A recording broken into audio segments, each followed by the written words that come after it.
करा आणि नंतर मग माताजी आपण करूया.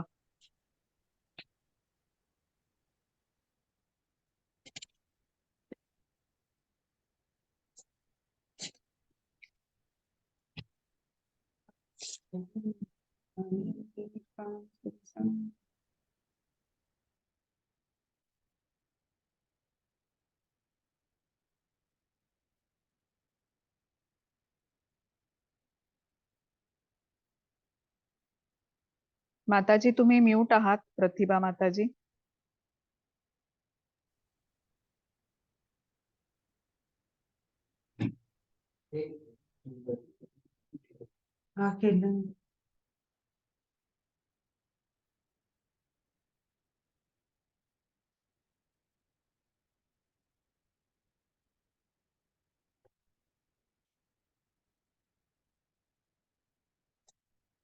जय श्री कृष्ण. माताजी सुरू करायचं का आपण?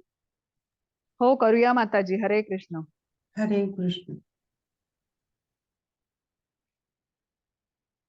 ओम श्री परमात्मने नमः.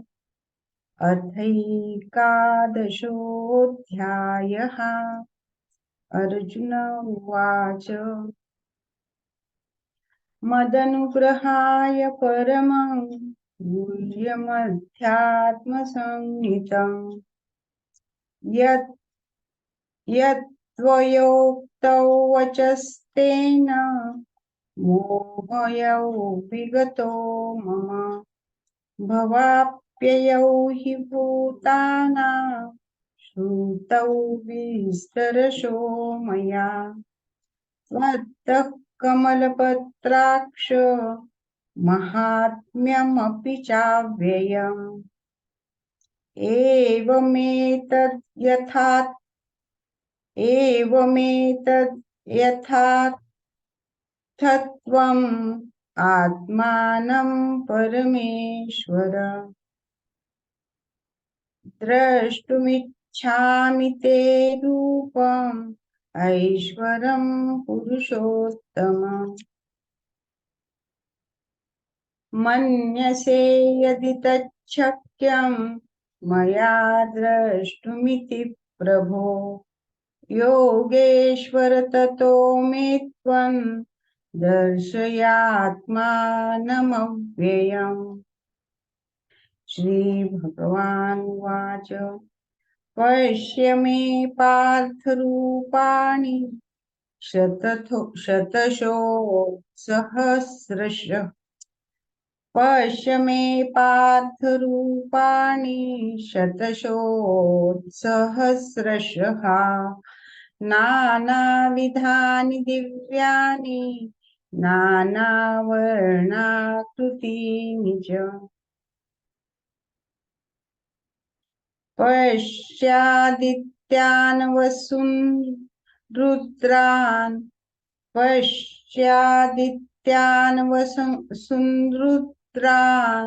अश्विनौ मरुतस्तथा बहून्यदृष्टपूर्वाणि पश्याश्चर्याणि भारत इहैकस्थं जगत्कृत्स्नं पश्याद्य सचराचरम् मम देहे गुडाकेश यच्चान्यद्द्रष्टुमिच्छसि न तु मां शक्यसे द्रष्टुम् अनेनैव स्वचक्षुषा दिव्यं ददामि ते चक्षु पश्य मे योगमैश्वरम्.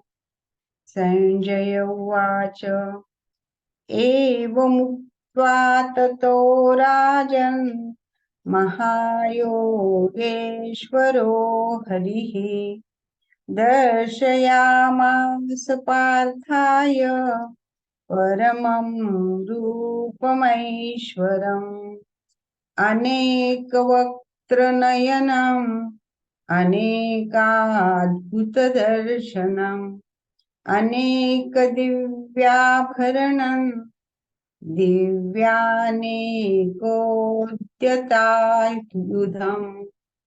दिव्यानेकोद्यतायुधम् दिव्यमाल्याम्बरधरं दिव्यगन्धानुलेपनम् सर्वाश्चर्यमयं देवम् अनन्तं विश्वतोमुखम् दिवि सूर्यसहस्रस्य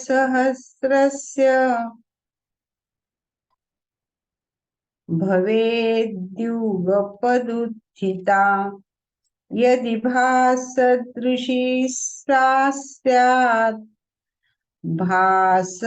भासस्तस्य महात्मनः तत्रैकस्थं जगत्कृत्स्नं प्रविभक्तमनेकधा अपश्यद्देवदेवस्य शरीरे पाण्डवस्तदा ततः स विस्मयाविष्टो हृष्टरोमा धनञ्जय प्रणम्य शिरसा देवं कृताञ्जलिरभाषत अर्जुन उवाच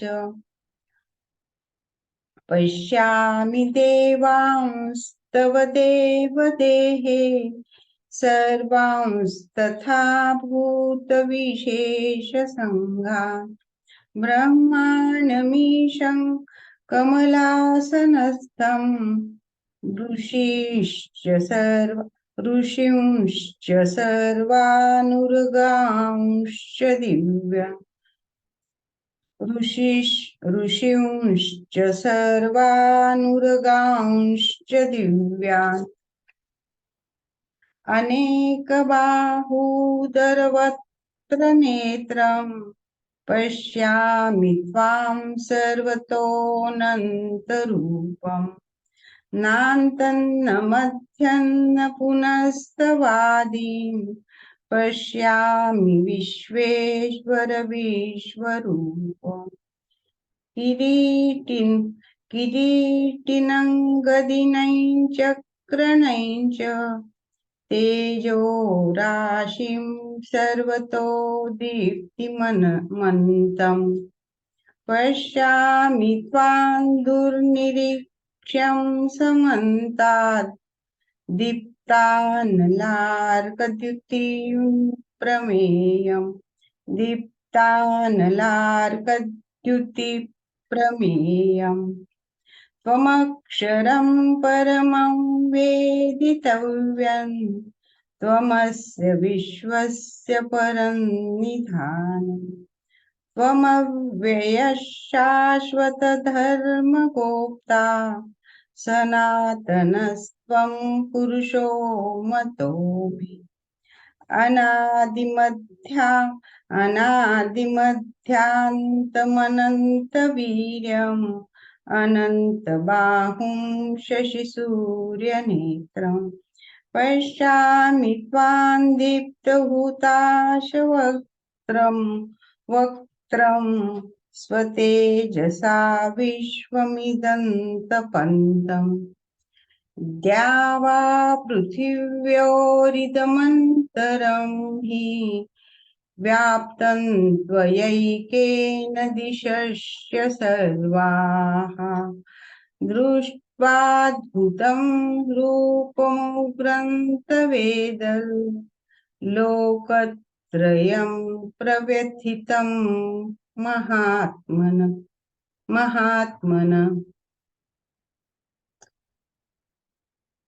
अमीहि त्वां सुरसङ्घा विशन्ति केचिद्भीता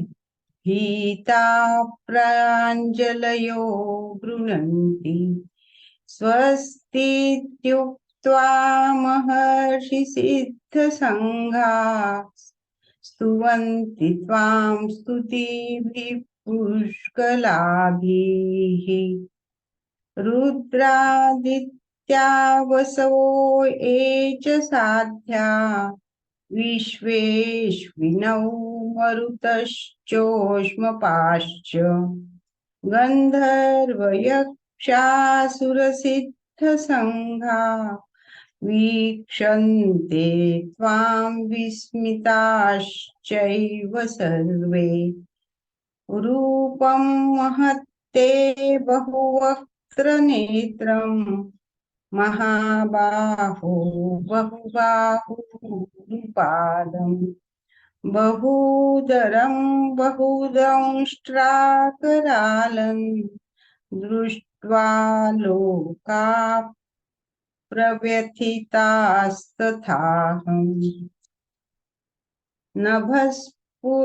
नभस्पुरुषं दीप्तमनेकवर्णं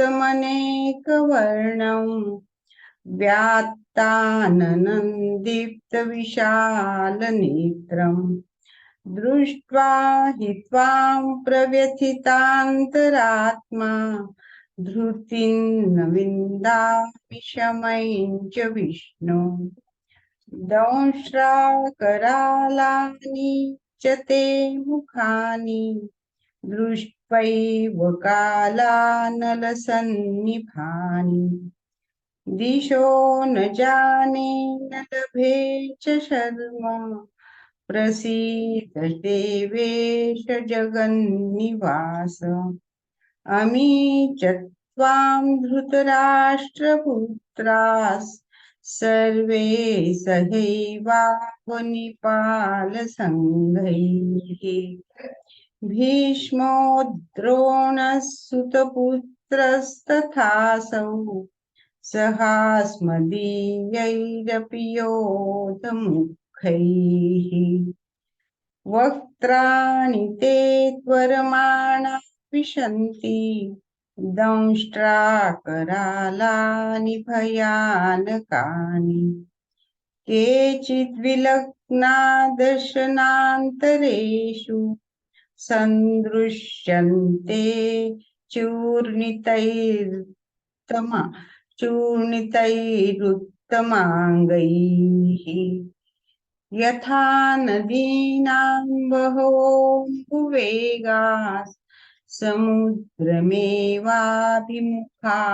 द्रवन्ति तथा तवामि नरलोकवीरा विशन्ति वक्त्राण्यभिविज्वलन्ति यथा प्रदीप्तैज्ज्वलनं पतंगा विशन्ति नाशाय समृद्धवेगाः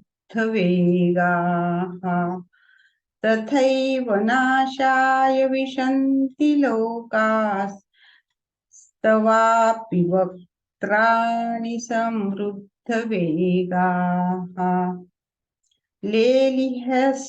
लेलिहस्ये ग्रसमानः समन्ताल् लोकान् समग्रान् वदनैर्ज्वलद्भिः तेजोभिरापूर्य जगत्समग्रम् भासस्तवोग्राः प्रतपन्ति विष्णु आख्याहि मे को भवानुग्ररूपो नमोऽस्तु ते देवधर प्रसीद विज्ञातुमिच्छामि भवन्तमाद्यन् न हि प्रजानामि तव प्रवृत्तिम्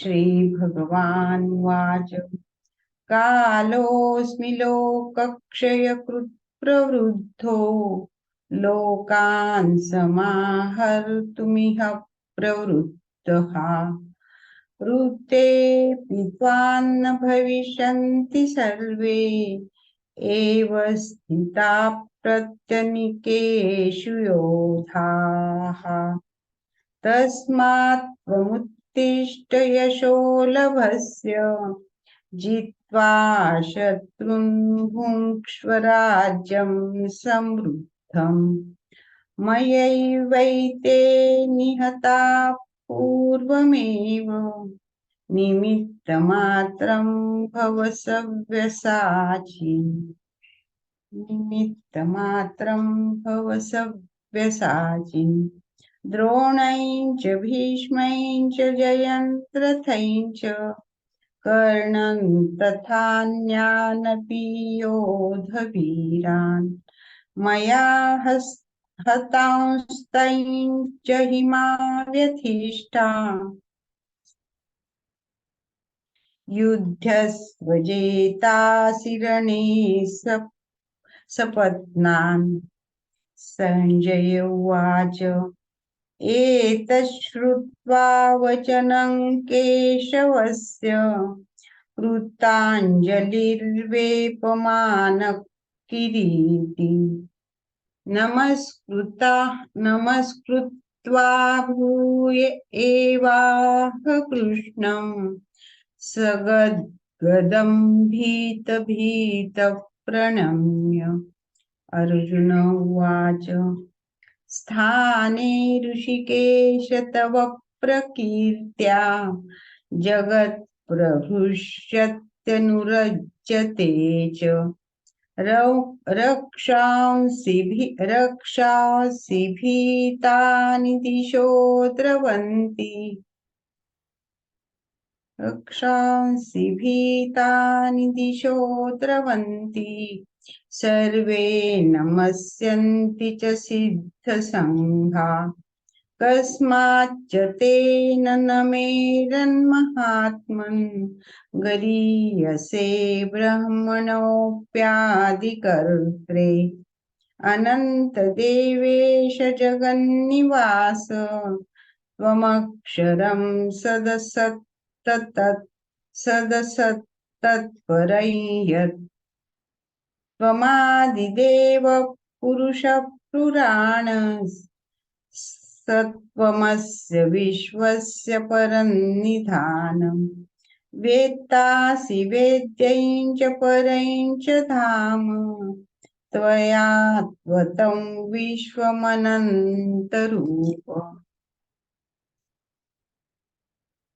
वायुर्यमोऽग्निर्वरुणः शशाङ्कः प्रजापतिस्त्वं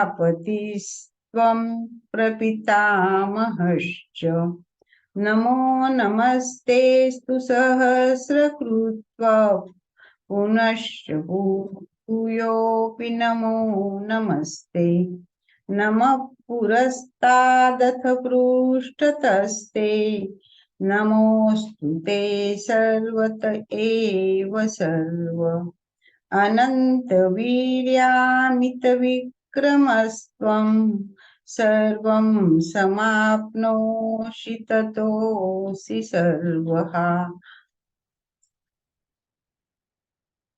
सखेति मत्वा प्रसभं यदुक्तं हे कृष्ण हे यादव हे सखेति अजानता महिमानन्तवेदं मया प्रमादात् प्रणयेन वापि यच्चाहवासार्थमत्सत्कृतोऽसि विहारशय्यासनभोजनेषु एकोऽथवाप्यच्युत तत्समक्षं तत्क्षामये त्वामहं प्रमेयम् पितासि लोकस्य चराचरस्य त्वमस्य पूज्यश्च गुरुर्गरीयान् न त्वत्समोऽस्त्यभ्य न तत् न तत् न त्वत्समोऽस्त्यभ्यधिकः कुतोऽन्यो लोकत्रयेऽप्यप्रतिमप्रभाव तस्मात् प्रणम्य प्रणिधाय कायं प्रसादय त्वामहमीशमीड्यम्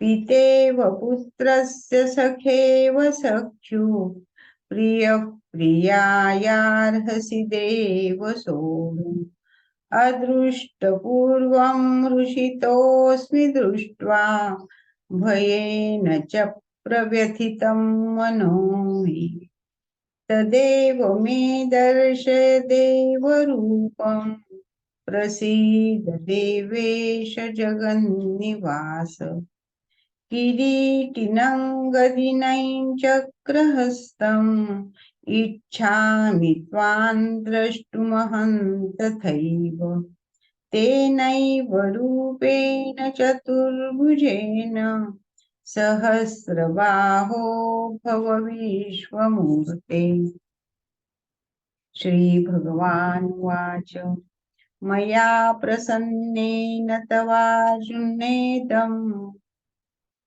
रूपं परं दर्शितमात्मयोगात् तेजोमयं विश्वमनन्तमाद्यै यन्मे त्वदन्येन न दृष्टपूर्वम् न वेदयज्ञाध्ययनैर्न न वेदयज्ञान् न वेदयज्ञाध्ययनैर्दानैः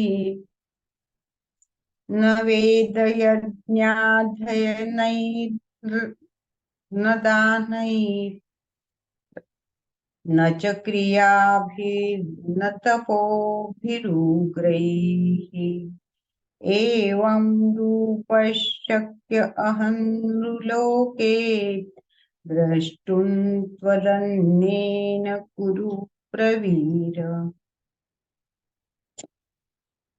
मा ते व्यथा मा च विमूढभावो दृष्ट्वा रूपं घोरमिदृढं मेदम् व्यपेतभिप्रीतमना पुनस्त्वं तदेव मे रूपमिदं प्रपश्य संजय उवाच इत्यर्जुनं वासुदेवस्तथोक्त्वा स्वकं रूपं दर्शयामास भूयः आश्वासयामास च भीतमेनं भूत्वा पुनः सौम्य वपुर्महात्मा अर्जुन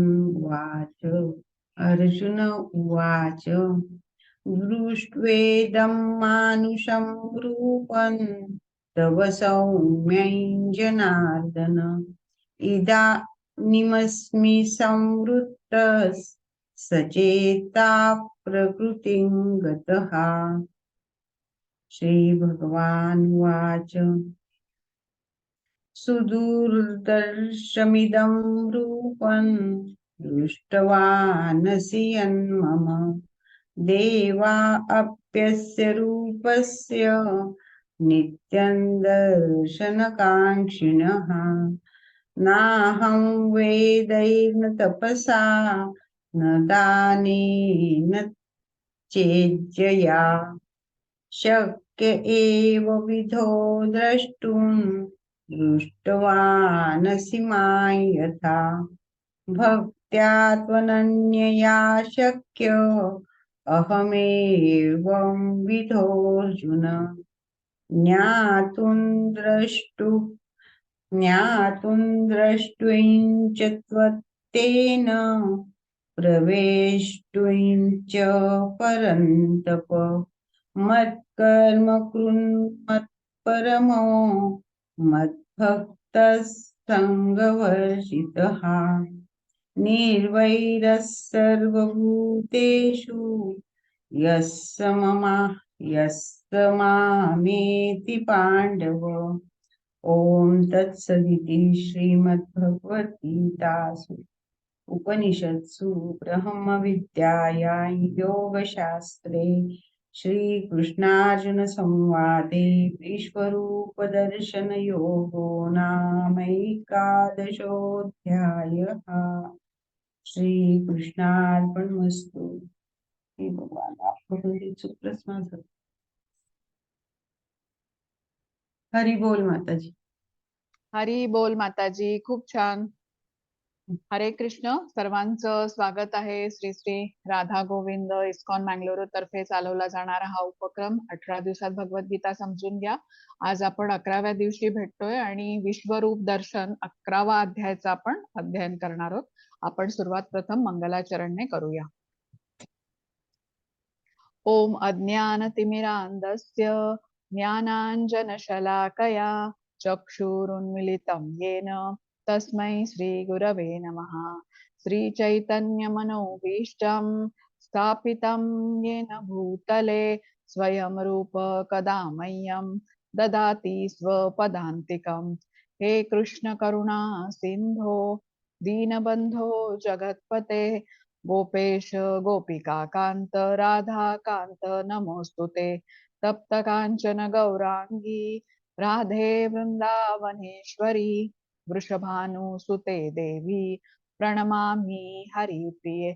नमः ओम विष्णुपदाय कृष्ण पृष्ठाय भूतले श्रीमते भक्ति वेदांत स्वामी इति नामिने.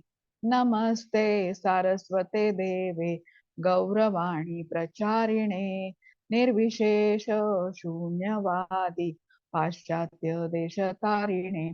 जयो श्री कृष्ण चैतन्य प्रभु नित्यानंद श्री अद्वैत गदाधर श्रीवासादि गौर भक्त वृंद. हरे कृष्णा कृष्ण कृष्णा हरे हरे हरे राम राम राम हरे हरे. हरे कृष्ण. सर्वात प्रथम आपण श्रीला प्रभुपाद यांना साष्टांग प्रणाम करूया, ज्यांनी एवढ्या सोप्या आणि साध्या शब्दात आपल्याला गीता समजावून सांगितली. श्री श्री राधा गोविंद इस्कॉन मँगलोरचे अध्यक्ष नामानिष्ठदास प्रभूजी यांना सादर प्रणाम, ज्यांनी हा उपक्रम आपल्यासाठी बनवला. त्यामुळे घर बसल्या आपण भगवद्गीतेचं अध्ययन करू शकतो. अन्वया माताजींना प्रणाम करते, ज्यांनी मला भगवद्गीता शिकवली. आमच्या सर्वांच्या प्रेरणा पूजा माताजींना प्रणाम करते. टेक्निकल टीमचे धन्यवाद देते. आज वर्गाला उपस्थित राहून सेवा देणाऱ्या प्रतिभा माताजी, मधुकर प्रभूजी, सायली माताजी, मंजिरी माताजी, सर्वांना प्रणाम. तुम्हा सर्वांना परत एकदा प्रणाम आणि सर्वांचं स्वागत. आपण आज 11व्या अध्यायापर्यंत पोहोचलोय. विश्वरूप दर्शन. आज अर्जुनाच्या बरोबर आपल्यालाही कृष्णांच्या विराट अशा विश्वरूपाचं दर्शन होणार आहे. आणि मंजिरी माताजी, पुस्तक बरोबर ठेवलं तर बरं होईल, कारण आज वाचायचंय त्याच्यामधलं बरंच. थोड्या स्लाइड्स मध्ये मिस्टेक्स आहेत काहीतरी, तर शक्यतो पुस्तकातून वाचू आपण. हे अर्चविग्रह इस्कॉन वृंदावन मधले आहेत, कृष्ण बलराम यांचे. त्यांचेही आपण आशीर्वाद घेऊया आणि अध्ययन वर्गाला सुरुवात करूया. कृष्ण कृपामूर्ती श्रीला प्रभुपाद यांना साष्टांग प्रणाम करूया, मनपूर्वक वंदन करूया, ज्यांनी आपल्यासाठी एवढे कष्ट घेऊन हे भगवद्गीता आपल्याला इतक्या सोप्या शब्दामध्ये समजावून सांगितलेली आहे. त्यांचा आशीर्वाद घेऊन अध्ययन वर्गाला पुढे सुरुवात करू. प्रभूजी वाचता पहिला श्लोक आणि मंजिरी माताजी अनुवाद.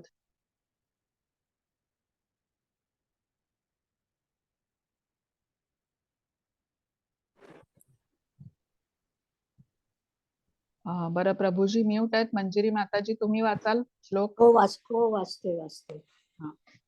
हरे कृष्ण. 11:1.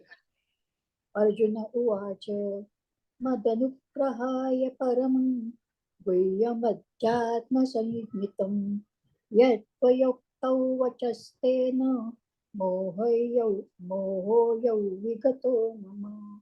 हरे कृष्ण.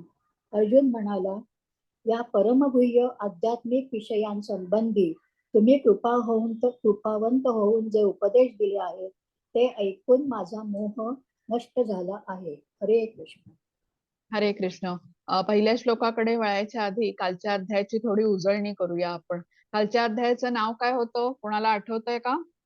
विभूती दर्शन. विभूती योग. हा, विभूती योग, बरोबर. आता या अध्यायामध्ये विभूती योग मध्ये कृष्णांनी आपल्या विभूतींचं किंवा ऐश्वर्याचं दर्शन अर्जुनाला दिलं. अर्जुनाने प्रथम विनंती केली होती त्यांना, आणि त्याने कारण सांगितलं कशाला त्यांना अर्जुनाला दर्शन करायचं होतं. कृष्णांचं निरंतर चिंतन करता यावं, सतत कृष्णांचा विचार राहावा, म्हणून त्याने दर्शन त्यांना देण्यास सांगितलं त्यांच्या विभूतींचं. मग कृष्णांनी आपलं ऐश्वर्य त्याला दाखवलं. आपण काल 80हून अधिक ऐश्वर्यांचं वर्णन ऐकलं होतं. आणि ही ऐश्वर्य म्हणजे काय म्हणाले कृष्ण, की त्यांच्या अनेकविध शक्तींच्या पैकी एक ठिणगी आहे असं म्हणाले होते. तसंच कालच्या अध्यायामध्ये आपण चतुर्श्लोकी गीतेबद्दल जाणून घेतलं. 8वा श्लोक ते 11वा श्लोक याला चतुर्श्लोकी गीता म्हणतात आणि जे भगवद्गीतेचं सार समजलं जातं. आता आधीच्या अध्यायामध्ये चतुर्श्लोकी गीता अर्जुनाने ऐकली कृष्णांकडून आणि त्यानंतर तो प्रसन्न झाला. त्याने कृष्णांची अतिशय सुंदर अशी स्तुती केली. परम ब्रह्म, परम धाम, परमम पवित्रम परमम भवान आणि पुरुषम शाश्वतम दिव्यम आदिदेवम अजम विभुम. आता अर्जुन जो होता ना तो सर्व संशयातून मुक्त झाला होता. कृष्णांकडून त्याने विभूतींचं दर्शन घेतल्यानंतर त्याने हे मान्य केलं की कृष्ण परमपुरुषोत्तम साक्षात भगवंत आहेत. आता भगवद्गीता काही इथे थांबली नाहीये. अजून 8 अध्याय हे पुढे चालू राहणार आहे हा संवाद. तर इथे अर्जुन कृष्णांना एक विनंती करतो की काय म्हणतो बरं अर्जुन, की माझा मोह तर नष्ट झालाय. आठवतो का आपल्याला अर्जुनाचा काय मोह होता? लक्षात आहे कोणाच्या? अर्जुनाचा कुठला मोह होता जो नष्ट झालाय असं तो सांगतोय? म्हणजे आपल्या माणसांनाच कसं हे करायचं, हा, मारायचं. बरोबर बरोबर. आप- त्याचा मोह होता. कौटुंबिक. तो आपल्याला शरीर मानत होता, हो ना? म्हणूनच शरीराच्या संबंधित जे काही होतं, नाती होती त्याची, काय म्हणत होता माझे नातेवाईक आहेत, स्वजन आहे, त्यांची मी हत्या कशी करू, यांना हत्या केली तर मला पाप लागेल, कौटुंबिक परंपरा नष्ट होतील, मला ह्यांच्या प्रती करुणा ठेवली पाहिजे, असा सगळा त्याचा असमंजस होता. याला मोह म्हटलेला आहे. आता इथे अर्जुन म्हणतो की माझा मोह नष्ट झालेला आहे. करुणा, आनंद नाही, पाप, पारिवारिक परंपरा नष्ट होतील आणि असमंजस अशी 5 कारणं त्याने युद्ध न करण्याची दिली होती. आता कौरव सेनेमधले आपले सर्व नातेवाईक, मित्र, गुरु यांना पाहून युद्धाला त्याने नकार दिला होता युद्ध करण्यामध्ये. आता इथे 10व्या अध्यायापर्यंत अर्जुनाचा मोह नष्ट झाला असं त्याने कृष्णांना सांगितलं. तरी आता गीता मात्र पुढे सुरू आहे. तर आपण समजून घेऊया की अर्जुनाला ही जी भगवद्गीता सांगितली गेली ही कृष्णांच्या द्वारे, ही पण त्यांची योजना होती ना. आणि अर्जुनाच्या द्वारे आपण सर्वांना हे ज्ञान घेता यावं म्हणून कृष्णाने अर्जुनाला भ्रमित केलं होतं. आता अर्जुनाच्या मनातल्या शंका जरी नष्ट झाल्या असल्या तरी आपल्या मनात मात्र अजूनही शंका आहेत. त्यामुळे हा संवाद आता अजून पुढे सुरू राहणार आहे आणि अर्जुन असं काही प्रश्न विचारणार आहे कृष्णांना ज्यामध्ये आपल्या मनातला जो काही आता थोडाफार संशय आहे ना अजून शिल्लक, तो निघून जाईल. अर्जुनाचं एक नाव गुडाकेश आहे. गुडाकेशचा अर्थ आठवतोय का? आपण बघितला होता दुसऱ्या अध्यायामध्ये. आठवतोय कोणाला? इंद्रियांचा स्वामी. गुडाकेश, गुडाकेश. इंद्रियांचा स्वामी. नाही माताजी, ते तुम्ही म्हणताय तो ऋषिकेश. ऋषिकेश हे कृष्णांचं नाव आहे. हा, इंद्रियांचा स्वामी. गुडाकेश हे अर्जुनाला उद्देशून म्हटलंय. म्हणजे काय? अज्ञानाच्या अंधकारावर ज्याने विजय प्राप्त केलेला आहे. हा, लक्षात घेऊया. गुडाकेश हे अर्जुनाला उद्देशून म्हटलेलं नाव आहे. अज्ञानाच्या अंधकारावर ज्याने विजय प्राप्त केलेला आहे. खरं तर त्याने अज्ञानावरती विजय प्राप्त केलाय तर तो तर भ्रमित होऊ शकत नाही. तो का भ्रमित झाला याचं कारण ऋषिकेश म्हणजे कृष्ण आहेत, म्हणजे इंद्रियांचे स्वामी आहेत. त्याला मोहित केलं, त्याला भ्रमित केलं, तो गोंधळात पडला आणि त्याच्याद्वारे प्रश्न विचारले गेले आणि मग कृष्णांनी त्याला हे ज्ञान दिलं. आणि आपण म्हटलं अर्जुन जरी प्रथम श्रोता मानला जातो तरी ज्ञान मात्र हे आपल्या सर्वांच्यासाठी आहे. आता दुसरी गोष्ट म्हणजे अर्जुनाला माहिती आहे की आपण सर्व कृष्णांना भगवंत मानणार नाही, आपल्या मनामध्ये संशय असणार. मग अर्जुन अशी युक्ती करतो की ज्यामुळे आता सर्व जगाला समजेल की कृष्णच परम कारण आहेत, अनादिरादिर गोविंद, सर्व कारण कारणम, सर्व गोष्टींचं परम कारण हे कृष्णच आहेत. आता बघूया अर्जुन काय करतो, कसा आपल्या मनातील संशय दूर करतो. हा माताजी, आता दुसरा, तिसरा आणि चौथा याचा अनुवाद. हो. हरे कृष्ण. हरे हे कृष्ण. कमल नयना, जीवांच्या उत्पत्ती आणि लयाविषयी मी तुमच्याकडून सविस्तरपणे ऐकले आहे आणि मला तुमच्या अगाध अव्ययी महात्म्याची अनुभूतीही झाली आहे. आता तिसरा. हे पुरुषोत्तम, हे परमेश्वर, तुम्ही स्वतः वर्णन केल्याप्रमाणे तुमचे मूळ स्वरूप मी जरी माझ्यासमोर पाहत असलो तरीही या प्राकृत सृष्टीत तुम्ही कसे प्रविष्ट झाला आहात हे मी पाहू इच्छितो. मला तुमचे ते रूप पाहण्याची इच्छा आहे. आणि 11:4. हे प्रभो, मला तुमचे विश्वरूप पाहणे शक्य आहे असे जर तुम्हाला वाटत असेल तर हे योगेश्वरा तुम्ही कृपया ते आपले अमर्याद विश्वरूप मला दाखवा. हरे कृष्ण. हरे कृष्ण. आता आपण हे समजून घेऊया. आता कृष्णांनी आपल्या ऐश्वर्याची झलक, विभूतींची झलक अर्जुनाला दाखवली आहे. आणि कृष्ण सर्व वस्तूंच्या उत्पत्तीस आणि प्रलयास कारणीभूत असले तरी ते सर्वांपासून अलिप्त आहेत, हे अचिंत्य भेदाभेद तत्व पण अर्जुनाने जाणून घेतलंय. अचिंत्य भेदाभेद तत्वामध्ये कृष्ण काय म्हणाले होते की सर्व जीव माझ्या ठायी आहेत पण मी त्यांच्या ठायी नाही. मी सर्व जीवांचा पालन पोषण करता आहे, सर्व व्यापी आहे, पण मी व्यक्त सृष्टीचा अंश नाही. परस्पर विरोधी विधाने होती बघा, म्हणून आपण त्याला अचिंत्य भेदाभेद तत्व म्हटलं होतं, कारण ते आपल्या शक्तीच्या पलीकडे आहे, समजण्याच्या अचिंत्य असं आहे ते. आता कृष्ण म्हणाले होते की ते कालच्या अध्यायातच हा श्लोक होता बघा, की ते आपल्या या विभूतींच्या द्वारे भौतिक जगतात प्रविष्ट झाल्याने भौतिक जग निर्मित आणि कार्यरत झालेले आहे. अर्जुनाला समजवताना कृष्ण म्हणाले होते की सर्वश्रेष्ठ जीव ब्रह्मदेव पासून अगदी लहान मुंगीपर्यंत मी त्या सर्व वस्तूंमध्ये प्रवेश करून त्यांना धारण करून ठेवल्याने या सर्व गोष्टी अस्तित्वात आहेत. आता अर्जुनाचा कृष्णांच्या वचनांवरती दृढ विश्वास आहे आणि भौतिक सृष्टीपासून अलिप्त असलेले कृष्ण या सृष्टीमध्ये कसे काय प्रवेश करतात हे आणि कसे काय कार्य करतात हे जाणून घेण्यासाठी आता अर्जुन म्हणतो, या चौथा जो श्लोक आहे ना, की हे प्रभो, मी तुमचे विश्वरूप पाहणे शक्य आहे असं तुम्हाला वाटत असेल तर हे योगेश्वरा तुम्ही कृपया आपले अमर्याद विश्वरूप मला दाखवा. कृष्णाला विनंती करतोय अर्जुन इथे, तुम्हाला योग्य वाटत असेल तर मला विश्वरूप दाखवा. आता श्रीला प्रभुपाद यांनी या तात्पर्यामध्ये दिलंय की अर्जुनाने तर पूर्ण मान्य केलेलं आहे की कृष्ण साक्षात परम पुरुषोत्तम भगवान आहेत म्हणून, आणि समोर कृष्णांचं जे रूप दिसतो आहे तर त्या रूपामध्ये बघण्यात पण अर्जुन अतिशय समाधानी होता. म्हणजे अर्जुनाला स्वतःची खात्री पटलेली नाही असं नाहीये, पण कृष्णाचं विश्वरूप पाहण्याची इच्छा तो कशासाठी करतोय, तर त्याला एक आदर्श प्रस्थापित करायचा आहे. भविष्य काळात कोणीही स्वतःला भगवंतांचा अवतार म्हणून सांगणारे अनेक भोंदू येतील, मग त्यावेळी लोकांनी दक्ष राहिलं पाहिजे. जो मनुष्य स्वतःला भगवंत आहे असं म्हणेल त्याने आपलं विश्वरूप दाखवता आलं पाहिजे त्याला आणि सिद्ध करता आलं पाहिजे आपण भगवंत असल्याचं.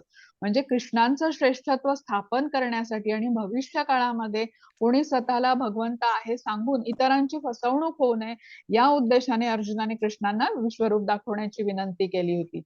आता ही झाली अर्जुनाची बाजू. आणि कृष्णांची बाजू काय बरं, कृष्णांना पण इच्छा होती आपलं विश्वरूप अर्जुनाला दाखवायची. याचं कारण म्हणजे पहिलं की कृष्ण कसे आहेत, भक्त वत्सल आहेत, भक्ताने एखादी केलेली इच्छा असेल तर ते पूर्ण करतात. आणि दुसरं अर्जुनाला दाखवायचं काय होतं की या युद्धामध्ये कौरव सेनेचा संपूर्ण विनाश होणार आहे आणि तो हे युद्ध जिंकणार आहे. अर्जुनाला प्रेरणा द्यायची होती त्यांनी युद्धाला तयार व्हावं म्हणून. म्हणजे ही पण कृष्णांची योजनाच होती. इथे या आपण चौथा जो अनुवाद बघितला तिथे बघा अत्यंत विनम्रपणे अर्जुन कृष्णांना विनंती करतो आहे. कसा बोलला आहे तो, तुम्हाला योग्य वाटत असेल तर मला दाखवा. म्हणजे इथे कृष्णांचं जे श्रेष्ठत्व आहे ना ते त्याने स्वीकार केलेलं आहे. ते सर्वोच्च आहेत, परम पुरुषोत्तम भगवान आहेत हे त्याला मान्य आहे. तर आपण एखाद्याला जेव्हा श्रेष्ठ समजतो, आपल्यापेक्षा श्रेष्ठ समजतो, तेव्हा आपण कनिष्ठ असतो ना, आणि कनिष्ठ आपल्या वरिष्ठाला आदेश कधी देत नाही तर त्याची इच्छा परम मानतो आणि त्याचा मान देतो त्याला, आणि त्यांच्याकडून जे म्हणजे एखादी गोष्ट हवी असेल तर त्यांना विनंती करतो. तर आपण हे शिकूया अर्जुनाकडून, तो कसा बोलतो कृष्णांकडे. आपण कृष्णांकडे एखादी प्रार्थना करायची असेल तर हे अर्जुनाचे जे श्लोक आहेत ना ते लक्षात ठेवले पाहिजे की मागत असताना आपल्याला कशा प्रकारे प्रार्थना गेली पाहिजे. चालेल, आपण पुढचा बघूया. आता माताजी 5, 7 आणि 8 अनुवाद. हो. हरे कृष्ण. हरे कृष्ण. श्लोक 5. श्री भगवान म्हणाले, हे अर्जुना, हे पार्था, आता माझे ऐश्वर्य पहा. अलौकिक आणि नाना वर्णांनी युक्त अशी माझी सहस्रावधी रूपे पहा. 6. हे भरतश्रेष्ठा, आदित्य, वसु, रुद्र आणि अश्विनी कुमारांच्या विविध रूपांना आणि इतर सर्व देवदेवतांना या ठिकाणी पहा. यापूर्वी कोणत्याही मनुष्याने कधीच न पाहिलेली किंवा न ऐकलेली अनेक अद्भुत रूपे पहा. 7. अच्छा, मी 6 वाचला का? सॉरी. 7. हे अर्जुना, तू जे काही पाहू इच्छितोस ते आता माझ्या या देहामध्ये पहा. तू आता जे काही पाहू इच्छितोस आणि भविष्यामध्ये तुला जे काही पाहावयाची इच्छा असेल ते सर्व हे विश्वरूप प्रगट करू शकते. संपूर्ण चराचर या एकाच ठिकाणी स्थित आहे. 8. परंतु तू स्वतःच्या वर्तमान नेत्रांनी मला पाहू शकणार नाहीस, म्हणून मी तुला दिव्य नेत्र प्रदान करतो. माझे योग ऐश्वर्य पहा. हरे कृष्ण. हरे कृष्ण. आता इथे भगवंत अर्जुनाला आपलं विश्वरूप दाखवणार आहेत आणि ह्या विश्वरूपामध्ये कसं आहे, पूर्ण ब्रह्मांडाचा समावेश आहे. आता इथे कृष्ण अर्जुनाला म्हणतायत की तुझ्या वर्तमान नेत्रांनी तू मला पाहू शकणार नाहीस.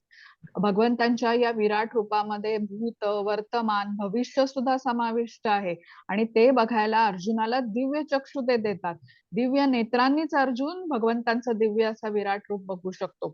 आपण बघितलंय ना, याआधी शिकून घेतलंय बघा की कृष्ण कसे आहेत, परिपूर्ण आहेत आणि आपली इंद्रिय अपूर्ण आहेत आणि अपूर्ण इंद्रियांनी आपण कृष्णांचं परिपूर्णत्व जाणू शकत नाही. अगदी डोळ्याजवळची पापणी किंवा भुवई पण आपण आपल्या डोळ्यांनी बघू शकत नाही आरशाच्या शिवाय. मग अपूर्ण इंद्रियांनी, आपल्या मर्यादित क्षमतांनी इंद्रियांच्या आपण कृष्णांच्या परिपूर्णतेचं दर्शन आपण करूच शकत नाही. त्यामुळे आपल्या इंद्रियांनी किंवा बुद्धीने आपण कृष्णांना समजूही शकत नाही. मग त्यासाठी आपल्याला ना कृपा लागते. कोणाची कृपा लागते? गुरूंची कृपा लागते किंवा कृष्णांची कृपा लागते.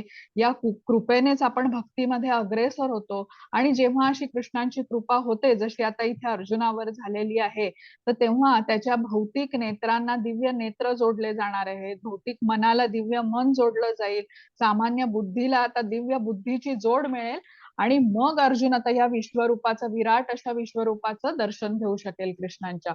म्हणजे भगवंतांनी आता विश्वरूप पाहण्याकरता अर्जुनाला आवश्यक ती शक्ती प्रदान केलेली आहे, तेव्हाच तो आता हे बघू शकतो. आता श्लोक माताजी 9वा आणि अनुवाद. हो. संजय उवाच एवमुक्त्वा ततो राजन् महायोगेश्वरो हरिः दर्शयामास पार्थाय परमं रूपमैश्वरम्. संजय म्हणाला, हे राजा, याप्रमाणे बोलून महायोगेश्वर पुरुषोत्तम भगवंतांनी आपले विश्वरूप अर्जुनाला दाखवले. हरे कृष्ण. हरे कृष्ण. आता कृष्णांचं हे दिव्य रूप पाहण्यास बघायला संजयलाही हे दिसत होतं. कारण काय, तर संजयचे गुरु कोण होते? व्यासदेव होते. त्यांनी त्याला दिव्य दृष्टी प्रदान केली होती आणि संजय सगळं बघून धृतराष्ट्राला वर्णन करून सांगत होता. आता व्यासदेवानी खरं तर धृतराष्ट्रालाच दिव्य दृष्टी देतो असं म्हटलं होतं, पण धृतराष्ट्राने नकार दिला. तो म्हणाला की मी जन्मापासून आंधळा आहे आणि मी कोणाला ओळखू शकणार नाही, तर तुम्ही संजयला दिव्य दृष्टी द्या. आता या चित्रामध्ये तुम्ही धृतराष्ट्राकडे बघून आपल्याला समजेल की तो असा अचंबित आहे, भीतीयुक्त आश्चर्य त्याच्या चेहऱ्यावरती आहे. कारण कसं आहे, धृतराष्ट्र कपट आहे, कपटी आहे, तो दुष्ट आहे आणि असे लोक कृष्णांकडे जाऊ पण शकत नाही. आणि आता जेव्हा तो विश्वरूपाचं दर्शन घेणार आहे तेव्हा तो भयभीत झालेला आहे. पुढचा श्लोक माताजी. 10 आणि 11 आणि 12चा अनुवाद. अच्छा, 10, 11, 12 ना? हा. ओके. आजच्या अध्यायामध्ये माताजी बरंच वाचायचं आहे. हरकत नाही काही, मी फक्त हा? पुस्तक घेतलंय, हो ना, ते हो मी हो हा. मॅडम मी हा श्लोक वाचते पाहिजे तर श्लोक. हा नाही, नाही. चालेल. आता जेव्हा श्लोक येईल तेव्हा मी सांगेन, माताजींना हो. अनुवाद वाचू देत. हो, चालेल. हरकत, चालेल चालेल. हा, 10 आणि 11. हम्म. अर्जुनाने त्या दिव्य विश्वरूपात असंख्य मुखे, असंख्य नेत्र, असंख्य अद्भुत दृश्ये पाहिली. ते रूप अनेक अलौकिक अलंकारांनी विभूषित झालेले आणि अनेक दिव्य शस्त्रांनी सज्ज झालेले होते. त्या विश्वरूपाने दिव्य वस्त्रे आणि माळा धारण केल्या होत्या आणि अनेक दिव्य सुगंधी द्रव्यांचा त्यांच्या शरीराला लेप दिला होता. ते विश्वरूप सर्वथा अद्भुत, तेजस्वी, अनंत आणि सर्वव्यापी होते. आता 12. आकाशामध्ये एकाच वेळी जर सहस्र सूर्यांचा उदय झाला तर कदाचितच त्यांचे तेज भगवंताच्या विश्वरूपाच्या तेजाशी साम्य करू शकेल. हरे कृष्ण. हरे कृष्ण. आता इथे कृष्णांनी आपलं रूप दाखवायला सुरुवात केलीये. आता वर्णन माताजींनी वाचलं तर 10 आणि 11 मध्ये वारंवार असंख्य मुखे, असंख्य नेत्र, असंख्य अद्भुत दृश्ये, असंख्य दिव्य वस्त्र, माळा असं असंख्य म्हणजे अगणित असं म्हटलेलं आहे बघा. हात, चरण, मुखे असलेली ही रूपं विश्वरूपाची होती आणि कृष्णांच्या अशा अचिंत्य अशा शक्तीच्या प्रभावामुळे अर्जुनाने बसल्या ठिकाणीच ही सर्व रूपं बघितलेली आहेत. आता अर्जुनाने जे पाहिलं ते अवर्णनीय होतं असं म्हटलेलं आहे आणि इथे हजारो सूर्यांचा उदय एकाच वेळी व्हावा तसं तेज सर्वत्र पसरलेलं होतं. आता संजय ह्या अवर्णनीय अशा विश्वरूपाची कल्पना धृतराष्ट्राला द्यायचा प्रयत्न करतोय, त्याचं हे सर्व वर्णन आहे. आणि व्यासदेवांच्या कृपेने आपण जसं म्हटलं की युद्धभूमीवर उपस्थित न राहता पण सर्व घटना संजय पाहू शकत होता आणि वर्णन करून धृतराष्ट्राला सांगत होता. हा आता 13वा अनुवाद माताजी. हो.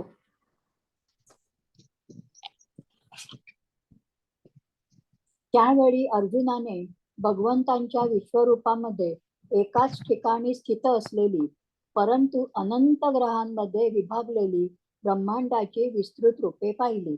हरे कृष्ण. हरे कृष्ण.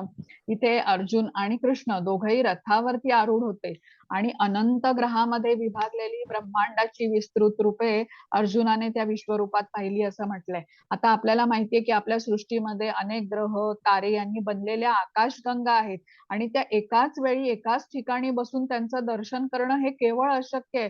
पण अर्जुनाने स्थावर म्हणजे एकाच ठिकाणी त्या रथावर बसून अनंत ग्रहामध्ये विभागलेली ब्रह्मांडाची विस्तृत रूपे पाहिली, कारण कृष्णांनी त्याला दिव्य दृष्टी प्रदान केली होती. आता युद्धभूमीवर असलेल्या इतरांना मात्र हे काही विश्वरूप कृष्णांचं पाहता आलं नाही, कारण दिव्य चक्षु कृष्णांनी फक्त अर्जुनाला दिलेले होते. त्यामुळे रथावर बसलेले अर्जुन आणि कृष्ण ह्या दोघांमध्ये काय चालू आहे हे इतर कोणी मात्र जाणू शकलं नाही. हा आता 14वा अनुवाद माताजी. हो. विस्तृतचा अर्थ काय होतो? विस्तृत म्हणजे महाकाय, सर्व दिशाला पसरलेलं. हा विस्तृत म्हणजे विस्तारित म्हणतो ना आपण, विस्तार अशा ह्याने म्हटलेलं आहे. धन्यवाद. हरे कृष्ण. 14. त्यानंतर भ्रमित आणि आश्चर्यचकित होऊन अंगावर रोमांच उभारलेला अर्जुन प्रणाम करण्यासाठी नतमस्तक झाला आणि हात जोडून त्याने भगवंतांची स्तुती करण्यास प्रारंभ केला. हरे कृष्ण. हरे कृष्ण. आता या चित्रामध्ये बघा अर्जुन अत्यंत आदराने कृष्णांना प्रणाम करताना दिसतोय. आपण वर्णन ऐकलं ना, असंख्य मुखे, असंख्य नेत्र, असंख्य दिव्य असं ते असंख्य बाहू असलेलं ते दिव्य असं विश्वरूप बघून अर्जुन आणि कृष्ण ह्यांच्यामधलं आता नातं परत बदललं. या दोघांमध्ये कसं मित्रत्वाचं नातं होतं आणि कृष्णांचं विश्वरूपाचं दर्शन झाल्यावर आश्चर्ययुक्त आदरभाव अर्जुनाच्या मनामध्ये आलेला आहे आणि तो नतमस्तक झालाय कृष्णांपुढे. हात जोडून तो प्रार्थना करतोय. आपण आधी जाणून घेतलं होतं बघा, असुर कसे असतात तर ते स्वतःला श्रेष्ठ मानतात, ते इतरांना कोणालाही श्रेष्ठ मानत नाहीत. त्या सगळ्यांमध्ये सर्वश्रेष्ठ कोण आहे तर तो मीच आहे, म्हणून तर ते भगवंतांना मानत नाहीत. पण भक्त कसे असतात, ते भगवंतांच्या इतकं प्रेम करतात की तेही भगवंतांना भक्त मानत नाहीत. तर अर्जुन हा कसा आहे, भगवंतांवर अतिशय प्रेम करतो, त्यांचा परम सखा आहे. पण कृष्णांचं हे विराट असं विश्वरूप बघून ना आता त्याच्या मनामध्ये आश्चर्ययुक्त आदर निर्माण झालेला आहे की अरे हा माझा सखा आहे, पण हा इतका म्हणजे अति विशाल असं ते त्यांचं रूप बघून म्हणजे त्याला काही अचंबितच तो झालेला आहे की अरे आपण मानतच नव्हतं. आता आपण बघू याचं वर्णन पुढे आहे. 15, 16 आणि 17 माताजी. हो, वाचते. हरे कृष्ण. 15. अर्जुन म्हणाला, हे भगवन, हे कृष्ण, मी तुमच्या शरीरात एकत्रित झालेल्या सर्व देवांना आणि इतर विविध जीवांना पाहत आहे. कमलासनावर बसलेल्या ब्रह्मदेवांना तसेच भगवान शंकर, सर्व ऋषी आणि अलौकिक सर्पांना मी तुमच्या देहामध्ये पाहत आहे. श्लोक 16. हे विश्वेश्वर, हे विश्वरूप, तुमच्या देहामध्ये मी अमर्यादित आणि सर्वत्र पसरलेल्या असंख्य भुजा, उदरे, मुखे आणि नेत्र पाहत आहे. तुमच्यामध्ये मला आदी, मध्य आणि अंत असे काहीच दिसत नाही. श्लोक 17. तुमचे रूप अत्यंत तेजपुंज असल्याने ते पाहणे कठीण आहे. हे तेज प्रज्वलित अग्नी किंवा सूर्याच्या अपरिमित तेजाप्रमाणे सर्वत्र व्यापलेले आहे. तरीही अनेक मुकुट, गदा आणि चक्रांनी सुशोभित झालेले हे कांतिमान रूप मी सर्वत्र पाहत आहे. हरे कृष्ण. हरे कृष्ण. इतके हे वर्णन बघून आपल्याला समजतंय बघा, आपण कल्पना पण करू शकत नाहीये की काय काय अर्जुन बघत होता. ब्रह्मांडातील सर्व काही विश्वरूपामध्ये अर्जुन बघत होता. देव देवता, सर्व जीव, ब्रह्मदेव, शंकर, सर्व ऋषी मुनी, अलौकिक सर्प, या सर्वांना एकाच वेळी तो बघू शकत होता. आणि भगवान कृष्ण यांच्या कृपेमुळेच ते हे सर्व पाहू शकला तो. आता हे विश्वरूप कसं होतं, तर अतिभव्य असल्याने त्याचा आदी नाही, मध्य नाही, अंत नाही. बघावं तिथे नुसतं विश्वरूपच दिसत होतं. सर्व दिशांना व्यापणारं, आकाशाला स्पर्श करणारं असं ते अतिभव्य रूप होतं. आणि तेजोमय होतं, कारण सहस्त्र सूर्य एकाच वेळेला उदय त्यांचा व्हावा इतकं तेज सगळीकडे प्रसरलेलं होतं. आणि अर्जुनाला आता ते बघणं कठीण होतं. अद्भुत रूप पाहून तो व्यथित झाला होता, असं इथे सांगितलेलं आहे. माताजी पुढचे 18, 19, 20, 21 आणि 22. वाचते. मला खूप छान वाटतंय. अगदी काय म्हणजे ना, मला ते वाचायला मिळतंय आणि बोलायला पण मिळतंय. अभ्यास आणि हे होतोय वर्णन चांगला. खूप सुंदर आहे माताजी. हो ना, आपण खरंच अगदी आता अंगावरती कल्पनाच ना करतोय. हो, अंगावरती काटा येतोय खरंच. काटा खरंच. म्हणजे चांगल्या रीतीने. हो, समजलं. हा, 18. तुम्ही परम आद्य अक्षर ज्ञेय आहात. या संपूर्ण विश्वाचे परम आश्रयस्थान तुम्ही आहात. तुम्ही अव्ययी आणि पुरातन आहात. तुम्हीच शाश्वत धर्माचे पालक पुरुषोत्तम भगवान आहात, हे माझं मत आहे. आता श्लोक 19. तुम्ही आदी, मध्य आणि अंतरहित आहात. तुमचा महिमा अगाध आहे. तुम्हाला असंख्य बाहू आहेत. चंद्र आणि सूर्य हे तुमचे नेत्र आहेत. तुमच्या मुखातून बाहेर पडणारा अग्नी संपूर्ण विश्वाला तुमच्याच तेजाने तप्त करत असल्याचे मी पाहत आहे. श्लोक 20. तुम्ही एकट्यानेच संपूर्ण आकाश, ग्रहलोक आणि त्यांच्यामधील सर्व दिशा व्याप्त केल्या आहेत. हे महात्मन, तुमचे हे उग्र आणि अतिशय अद्भुत रूप पाहून सर्व ग्रहलोक अतिशय व्यथित झाले आहेत. श्लोक 21. सर्व देवांचे समूह तुम्हाला शरण येऊन तुमच्यामध्ये प्रवेश करीत आहेत. त्यांच्यापैकी काही अत्यंत भयभीत झाल्यामुळे हात जोडून तुमची प्रार्थना करीत आहेत. महर्षीगण आणि सिद्धगण स्वस्ती म्हणजे शांती असे म्हणून वैदिक स्तोत्रांनी गायन करून तुमची स्तुती करीत आहेत. श्लोक 22. रुद्रगण, आदित्यगण, वसुगण, साध्यगण, विश्वदेव, अश्विनी कुमार, मरुदगण, पितृगण, गंधर्व, यक्षगण, असुर आणि सिद्ध देवता विस्मित होऊन तुम्हाला पाहत आहेत. हरे कृष्ण. हरे कृष्ण. आता इथे ना, या पहिल्या श्लोकांमध्ये काही अर्जुनाने अतिशय आश्चर्य होऊन केलेली स्तुती आहे कृष्णांची. आणि त्याने म्हटलेले बघा, की सर्व विश्वाचं परम आश्रयस्थान तुम्ही आहात, अविनाशी आहात, शाश्वत पुरुषोत्तम भगवान आहात आणि आदी, मध्य, अंतरहित आहात तुम्ही. चंद्र, सूर्य हे तुमचे नेत्र आहेत. आणि आकाशाला स्पर्श करणारं, सर्व दिशा व्यापणारं असं अतिभव्य, अतिविशाल, विराट रूप बघून सर्व ग्रहलोक व्यथित झाले आहेत, असं तो नंतर व्यक्त करतो. आता सर्व देवदेवता विश्वरूपाच्या या भयंकर रूपाने, प्रखर तेजाने अतिशय भयभीत झाले आहेत आणि आपल्या रक्षणार्थ भगवंतांची ही स्तुती करत आहेत. आता आपण पुढे बघूया. आता 23 आणि 24 माताजी. हो. श्लोक 23. हरे कृष्ण.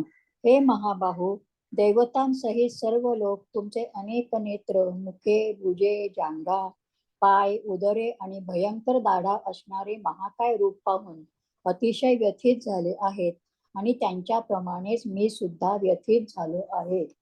श्लोक 24.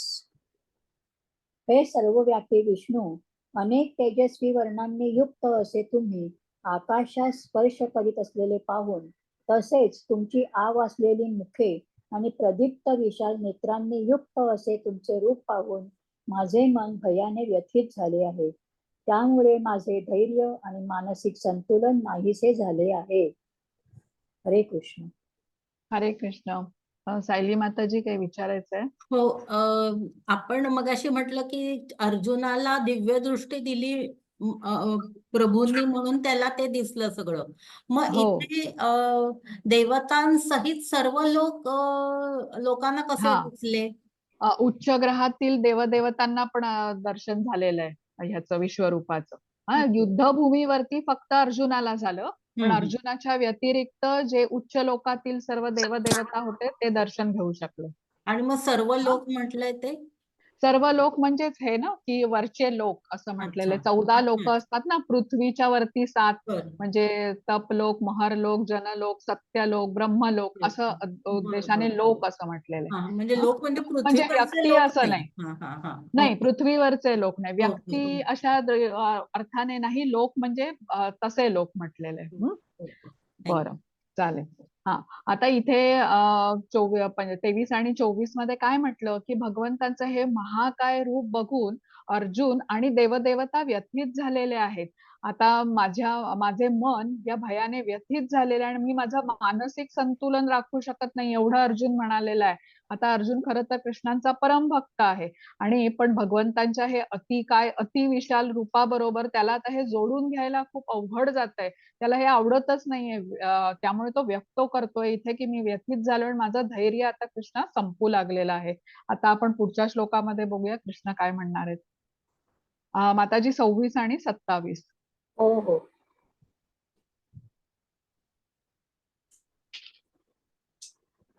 एक मिनिट, दुसरा पान हे करते. हो हो, हरकत नाही माताजी. हरे कृष्ण. स्वपक्षीय राजांसहित सर्व धृतराष्ट्रपुत्र भीष्म, द्रोण, कर्ण आणि आमच्या पक्षातील मुख्य योद्धेही तुमच्या भयंकर मुखात त्वरित प्रवेश करीत आहेत. काही जण तुमच्या दातांमध्ये अडकून त्यांच्या मस्तकांचा चुराडा झाल्याचे मला दिसत आहे. श्लोक 28. ज्याप्रमाणे नद्यांचे अनेक प्रवाह समुद्रामध्ये प्रवेश करतात, त्याप्रमाणे हे सर्व महान योद्धे तुमच्या प्रज्वलित मुखांमध्ये प्रवेश करीत आहेत. हरे कृष्ण. हरे कृष्ण. आपण बघा आधी ना हे प्रयोजन समजून घेतलं ना, विश्वरूप दाखवण्याचा. अर्जुनाचा काय उद्देश होता, की भविष्यामध्ये कोणी स्वतःला भगवंत ठरवून आपल्या लोकांना फसवू नये या उद्देशाने त्याने भगवंतांचा आदर्श प्रस्थापित करण्यासाठी भगवंतांना विनंती केलेली होती. आणि कृष्णांचा उद्देश काय होता, पहिली म्हणजे ते भक्तवत्सल असल्यामुळे भक्तांची इच्छा मान्य करतात. अर्जुनाने इच्छा दाखवली होती, त्यामुळे त्यांना विश्वरूप त्याला दाखवायचं होतं. आणि दुसरं म्हणजे त्याला युद्धाला प्रोत्साहन देण्यासाठी तो युद्ध जिंकणार आहे हे त्याला सांगायचं होतं. आता इथे कृष्णांना या विश्वरूपाद्वारे अर्जुनाला युद्धाचं भवितव्य ते दाखवत आहेत. आता अर्जुन बघतो की कौरवांच्या सेनेतील सर्व प्रमुख योद्धे भीष्म, द्रोण, कर्ण आणि सर्व धृतराष्ट्रपुत्र तसंच कौरवांचं सैन्य पण आणि पांडवांचं सैन्य पण यांचा विनाश होताना तो बघतो. पांडव सोडून सर्व कौरव आणि पांडव सेना पूर्ण विनाश होणार. आता इथे या श्लोकाच्या अनुवादात म्हटलंय की सर्व मुख्य योद्धे तुमच्या मुखात प्रवेश करीत आहेत आणि तुमच्या दातात अडकून त्यांच्या मस्तकांचा चुराडा होताना मला दिसतो आहे. आता इथे ना पतंगांची उपमा घेतलेली आहे. पतंग बघा कसे अग्नीमध्ये प्रवेश करतात ना, पहिले आकर्षित होतात अतिशय तीव्र गतीने, तसंच सर्व योद्धे खूप वेगात तुमच्या मुखामध्ये प्रवेश करताना मी बघतोय असं अर्जुन म्हणालेला आहे. तर तुमचं हे अतिविशाल विराट सर्व लोकांना गिळंकृत करत आहे हे रूप असं मी बघतो आहे. आणि तुमचं उग्र प्रखर असं रूप बघून मला काही समजतच नाही की तुम्ही आहात तरी कोण. मी तुम्हाला प्रणाम करतो, तुम्ही माझ्यावर प्रसन्न व्हा आणि मला कृपया सांगा तुमच्या या रूपाचं प्रयोजन काय आहे. आता कृष्ण उत्तर देणार आहेत ह्या प्रश्नावर. आपण पुढचा श्लोक बघूया. माताजी 32 श्लोक कोणाला वाचायचा होता त्यांनी वाचू शकता. आणि मग मंजिरी माताजी तुम्ही हो हो अनुवाद वाचा. हो हो. श्री भगवानुवाच कालोऽस्मि लोकक्षयकृत् प्रवृद्धो लोकान् समाहर्तुमिह प्रवृत्तः ऋतेऽपि त्वा न भविष्यन्ति सर्वे ये व्यवस्था प्रत्यनिकेषु योधा. हरे हरे कृष्ण. श्री भगवान म्हणाले, जगतांचा विनाश करणारा काळ मी आहे आणि सर्व लोकांचा संहार करण्यासाठी मी या ठिकाणी आलो आहे. तुझ्या व्यतिरिक्त म्हणजे पांडवां व्यतिरिक्त दोन्ही सैन्यातील सर्व योद्ध्यांचा विनाश होणार आहे. हरे कृष्ण. हरे कृष्ण. आता बघा, प्रथम अर्जुनाने इच्छा व्यक्त केली कृष्णांकडे विराट रूप दाखवण्यासाठी. मग अर्जुनाने ते बघितलं की ते अतिविशाल रूप आहे, अतिशय तेजस्वी असं आहे. तर तो व्यथित झाला, कारण ह्या अतिविशाल महाकाय रूपाच्या बरोबर तो जोडून घेऊ शकला नाही. नंतर त्याने सर्व ब्रह्मांडाचं दर्शन या रूपामध्ये घेतलं. आणि आता तो काय बघत होता की सर्व पांडव सेनेतील योद्धे, कौरव सेनेतील योद्धे कृष्णांच्या मुखामध्ये जातायत, तीव्र गतीने ओढले जात आहेत आणि त्यांचा चुराडा होतोय. आता हे बघून मात्र तो खूपच भयभीत झाला. तो म्हणाला कृष्णांना की मी तुम्हाला प्रणाम करतो, तुमचं हे रूप बघून मला आता काही समजत नाहीये, मला सांगा तुमचं प्रयोजन काय आहे या रूपाचं. त्यावेळी कृष्णांनी दिलेलं हे उत्तर आहे. कृष्ण कसं आहे, अर्जुनाचे परम मित्र आहेत, साक्षात परमेश्वर आहेत. पण त्यांचं हे अक्राळ विक्राळ विश्वरूप बघून अर्जुन गोंधळून गेलेला आहे, पूर्ण घाबरून त्याने कृष्णांना हा प्रश्न विचारलेला आहे. आणि कृष्ण इथे उत्तर काय देतात की मी काळ आहे. आता काळ काळ हे काय आहे, तर कृष्णांची शक्ती आहे. जेव्हा ती गतिमान होते ना, तेव्हा जबरदस्त ताकद त्या काळामध्ये असते. ही अशी एक ताकद आहे की ज्याच्या आपण जवळ पण जाऊ शकत नाही. बघा, आपलं सायन्स किंवा शास्त्र, भौतिक शास्त्र वगैरे इतकी प्रगती केलेलं आहे मानवाने संशोधन करून, पण आपल्याला वेगवेगळ्या विषयावरच अतिशय म्हणजे बरंच ज्ञान उपलब्ध असतं. पण काळ हे असा एक म्हणू आपण विषय आहे, मनुष्य त्या विषयावरती फार काही ज्ञान त्याला म्हणजे जाणता आलेलं नाहीये. आता आपण शिकलो ना, भगवद्गीतेमध्ये 5 विषय आपण शिकतो. आपण पहिल्या अध्यायामध्ये म्हटलं होतं की पहिलं म्हणजे ईश्वराबद्दल जाणून घेतो, मग जीवाबद्दल जाणून घेतो, मग प्रकृती, कर्म आणि काळ, त्यातला हा काळ आहे बघा. आता भौतिक जगामधील आसक्ती आपण त्यागून जर का आपल्याला भक्ती मार्गावरती प्रगती करायची असेल, तर भौतिक जगामध्ये ही गतिशीलता काळ कसं नियमन करतो ना, हे आपल्याला जाणून घेणं खूप आवश्यक आहे. म्हणजे नक्की काय, तर आता आपण म्हणतो बघा की काळाच्या ओघामध्ये सर्व काही नष्ट होतं, मोठी मोठी साम्राज्य पण लुप्त होतात. आता आपल्याला सगळ्यांना हे माहिती आहे, जाणून घेतलेलं असतं, पण तरीही आपण सर्व भविष्याच्या योजना बनवतच असतो ना. आता या सगळ्या योजना काळाच्या अपूर्णतेने विफल तरी होतात किंवा मृत्यू समयी आपल्यापासून हिरावून घेतल्या जातात. पण जो खरा योगी असतो ना, जो भक्ती मार्गावर चाललेला असतो, त्याला हे ज्ञान आहे. तर तो काय करतो, तो शाश्वत स्तरावरती स्थित असतो. त्याच्यावरती काळाचा प्रभाव पडत नाही. आता हे असं मी का म्हणते, आपण शिकलोय बघा, भक्ती मार्ग हा कसा आहे, कंटिन्युअस प्रोसेस आहे ना. भक्तीमध्ये केलेली प्रगती आपल्याकडून काळ काढून घेत नाही, आपली ती पुढच्या जन्मीही चालू राहते. म्हणजे दुसरं शरीर जरी धारण केलं त्या जीवात्म्याने, तरी आधीच्या जन्मात भक्तीमध्ये केलेली प्रगती त्याच्या बरोबर जाते. तर हा योगी ना ह्या प्रकारची प्रगती करत असतो, ज्याचा प्रभाव काळाने काढून घेतला जात नाही. आता आपण ब्रह्मदेवाचं आयुष्य म्हटलं होतं, 4थ्या अध्यायामध्ये आपण तो चार्ट शिकलो होतो. त्याच्यामध्ये म्हटलं की ब्रह्मदेवाचा 1 सेकंद आपल्या 1,00,000 वर्षांच्या बरोबर असतं. म्हणजे किती अनंत असं आपल्याला ते आयुष्य वाटतं. आणि आपलं आयुष्य कसं आहे, जेमतेम 100 वर्षाचं आहे. ब्रह्मदेवाच्या आयुष्याशी तुलना करता हे अतिशय नगण्य म्हणता येईल आपल्याला. त्यामुळे आपल्यासाठी काळ हा किती महत्वाचा आहे हा विचार करूया. आता आपण बघा खूपदा अनेक म्हणजे अशा विषयांवरच चाललेलं असतं ना डिस्कशन, टाइम मॅनेजमेंट, अँगर मॅनेजमेंट वगैरे. पण आता भगवद्गीतेत जेव्हा आपण हे शिकतो ना, कृष्णांचं ज्ञान आपल्याला दिलेलं, तेव्हा आपल्याला समजतं की it is not the time which manages us. काळ आपलं नियमन करतोय, आपण टाइमला मॅनेज करू शकत नाही. ही कृष्णांची शक्ती आहे. हा काळ त्यांच्या भक्तांच्यासाठी, जे आता कृष्णांची सेवा करत असतात, कृष्णांचं म्हणणं मान्य करून त्या मार्गावरती चालत असतात ना, हा काळ त्यांच्यासाठी परिपूर्ण बनेल अशी योजना कृष्ण तयार करत असतात. आणि जे अभक्त असतात ना, त्यांच्या सर्व योजना काळ नष्ट करत असतो. इथे आपण लक्षात देऊया. आता जसं रोज सूर्योदय होतो आणि रोज सूर्यास्त होतो, काही नवीन घटना नाही आपल्यासाठी. पण भक्तांच्यासाठी ना, जे कृष्णांची सेवा करत असतात, तर रोज सूर्योदयाच्या बरोबर ते एक एक पाऊल बघा कृष्णांच्याकडे जात असतात. आणि जो अभक्त असतो ना, तो प्रत्येक सूर्यास्ताच्या बरोबर कृष्णांपासून दूर जात असतो. तर आपल्याला ना असा भक्त बनायचंय की जिथे कृष्णधामाकडे वाटचाल करायची, रोज सूर्योदय आपल्याला एक पाऊल पुढे घेऊन गेला पाहिजे. यासाठी आपल्याला कृष्णांची भक्ती करणं आवश्यक आहे. आणि जे भगवद्गीतेतून ज्ञान आपण घेतोय ना, ते आपल्याला भौतिकामध्ये वापरता आलं पाहिजे. आपल्या जीवनामध्ये ते बदल घडवून यायला वापरलं गेलं पाहिजे. ठीक आहे, आता पुढचा बघूया आपण. 33 माताजी, पहिला श्लोक वाचा आणि मग अनुवाद माताजी. माताजी श्लोक वाचतो. तस्मात् त्वमुत्तिष्ठ यशो लभस्व जित्वा शत्रून् भुङ्ग स्वराज्य समृद्धम् मयैयवेते निहतां पूर्वमेव निमित्तमात्रं भव सव्यसाचीन्. हरे हरे कृष्ण. म्हणून उठ, युद्धात सिद्ध हो आणि यशप्राप्ती कर. शत्रूवर विजय मिळव आणि समृद्ध राज्याचा उपभोग घे. माझ्या योजनेनुसार त्यांचा पूर्वीच मृत्यू झाला आहे आणि हे सव्यसाची, युद्धामध्ये तू केवळ निमित्त मात्रच हो. हरे कृष्ण. हरे कृष्ण. बघा, आधीच्या श्लोकामध्ये कृष्ण स्वतःला सर्व भक्षक काळाच्या रूपामध्ये प्रस्तुत करतात. पांडवांच्या व्यतिरिक्त युद्धभूमीवरती उपस्थित सर्वांचा भगवंतांकडून संहार होणार असतो.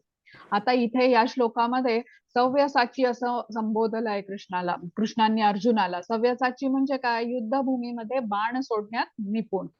आणि निमित्त मात्र असा पण शब्द आलेला आहे, तोही खूप महत्वपूर्ण आहे. आता संपूर्ण जगाचं संचलन कसं होतं? भगवंतांच्या योजनेनुसार होतं. आता अज्ञानी असतात ना, ते हे मानतच नाही, ते भगवंतच मानत नाही. त्यांना काय वाटतं, प्रकृती ही अशीच चालते, बिना योजनेचीच ते सर्व चालू आहे.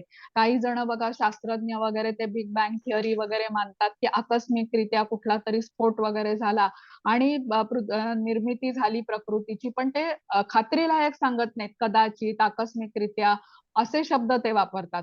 आता आपण बघितलं की भौतिक जगामध्ये सर्व काही हे कृष्णांच्या योजनेनुसार घडत असतं. प्रकृतीमध्ये ज्या लोकांना अधिकार गाजवण्याची प्रयत्न असतो ना, तर ते प्रकृतीवरती स्वामित्व गाजवतात आणि त्या प्रकारामध्ये ते बद्ध होतात. आणि जो कृष्णांची योजना जाणतो, जो आता कृष्णांचा भक्त आहे, कृष्ण भावनेची जोपासना करतो आहे, त्याला खरा बुद्धिमानी म्हटलं जातं. आता हा कुरुक्षेत्राच्या युद्धामध्ये जो अर्जुन युद्ध लढणार आहे, ते कृष्णांच्या आदेशानुसार लढणार आहे, त्यांच्या योजनेनुसार लढणार आहे. त्यामुळे तो त्याच्यावरती हे कर्मबंधन येत नाही. भगवंतांच्या इच्छेनुसार तो युद्ध करत होता, त्यामुळे तो सुखी होणार आहे. आपण जाणून घेतलं की या प्रकृतीचा जो विनाश आहे आणि उत्पत्ती दोघंही कृष्णांच्या मार्गदर्शनाखाली होत असतो. आता जो हे मानतो आणि आपलं जीवन त्यांच्या दिव्य सेवेमध्ये समर्पित करतो बघा, तो परिपूर्ण पुरुष होतो. आणि आपणही निमित्त होतो त्या कृष्णांच्या योजनेमध्ये. आपण असं समजायला पाहिजे आपल्याला की आपण माध्यम आहोत त्या योजनेचे. कृष्ण आपल्याद्वारे ते कार्य करायला बघत आहेत, तर त्या कार्यामध्ये आपलं सहकार्य असायला हवं. आपण त्याच्या विरुद्ध दिशेला ते बाधा आणून उपयोग नाही. हा, तर हे लक्षात घेऊया आपण. आता इथे कृष्ण अर्जुनाला वेगवेगळ्या नावाने हाक मारतात बघा. आपण कधी कौंतेय म्हटलेला आहे, कधी भरत म्हणतात त्याला, कधी कुरुनंदन म्हणतात, महाबाहो म्हणतात, इथे सव्यसाची म्हटलेलं आहे. आता नाव घेऊन संबोधल्याने एक आपलेपणा येतो ना, आणि कृष्ण त्याला प्रोत्साहन देत आहेत बघा. आपला मुद्दा कुठेच पूर्ण भगवद्गीतेमध्ये कृष्ण सोडत नाहीत, त्याला युद्धाला तयारच करण्याचा त्यांचा उद्देश आहे. आणि इथे चित्रामध्ये ना एक स्कॅल्पेल दाखवलाय किंवा चाकू दाखवलाय ना, त्याचाही इथे महत्व सांगते तुम्हाला. हा चाकू कसे सर्जन वापरतात, सर्जन किंवा शल्य चिकित्सक ज्यांना म्हणतो ना आपण.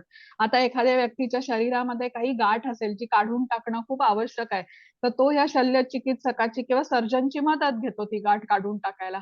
तशीच आपली भौतिक जगामध्ये कशी गाठ बसलेली, आपली आसक्ती एवढी घट्ट आहे, ती आपल्याला जर का सोडवायची असेल, ती आपल्याला काढून टाकायची असेल, तर आपल्याला कृष्णांची मदत घ्यावी लागते. आता निमित्त आपण कसं काय बरं कृष्णांच्या योजनेमध्ये निमित्त बनू शकतो किंवा माध्यम बनू शकतो?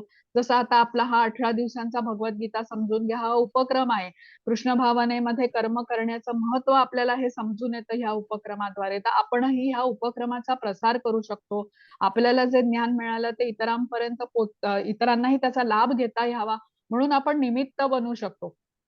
याची लिंक पुढच्या वर्गाची जेव्हा तुम्ही आपले मित्र, परिवार, नातेवाईक यांना देऊ शकता आणि अशा प्रकारे निमित्त बनून कृष्ण भावनेची जोपासना करू शकता.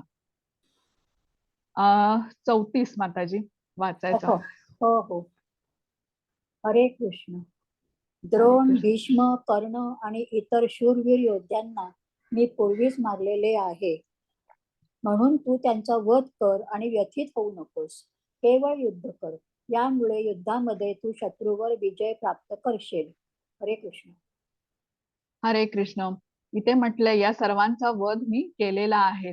आता कृष्ण सारखं अर्जुनाला सांगतायत की मी या सर्वांचा वध केलाय, आता फक्त तुला युद्ध करायचं आहे. आता कृष्णांनी अर्जुनाला निमित्त का बरं बनवलं ह्याचं कारण आपण समजून घेऊया.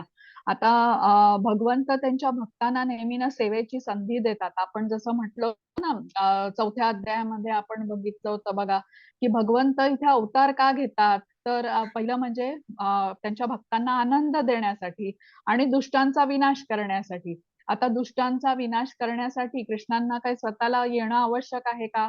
तेव्हा आपण जाणून घेतलं होतं बघा, ते इंद्रांना आदेश देऊ शकतात, तुफान पाऊस पाडून सगळीकडे प्रलय होईल, सगळं संपून जाईल, किंवा सूर्याला आदेश देऊ शकतात, एवढा उष्मा होईल की तेही सगळं संपून जाईल. पण भक्तांच्या आनंदासाठी ते येतात, हो ना, त्यांना सेवेची संधी देण्यासाठी. जसे प्रभू रामचंद्र, त्यांनी अवतार घेतला, वनवासामध्ये गेले, अनेक भक्तांना ते भेटले आणि त्यांना सेवेची संधी दिली. तसंच ज्या भक्ताचं यश वाढेल असं भगवंतांना पण वाटत असतं, म्हणून ते त्यांना सेवेची संधी देतात. जसं आपल्याला वाटतं की भगवंतांची आपण गौरव करावा, त्यांचं गुणगान करावं, त्यांच्या गुण, नाम, रूप, लीला ह्याचं वर्णन करावं, तसंच भगवंतांची ही इच्छा असते की आपल्या भक्ताचं गुणगान व्हावं, त्याचाही गौरव व्हावा, त्याचंही यश वाढावं. म्हणून इथे कृष्ण निमित्त बनवण्याचं एक संधी देतात म्हणतात, तसं आहे.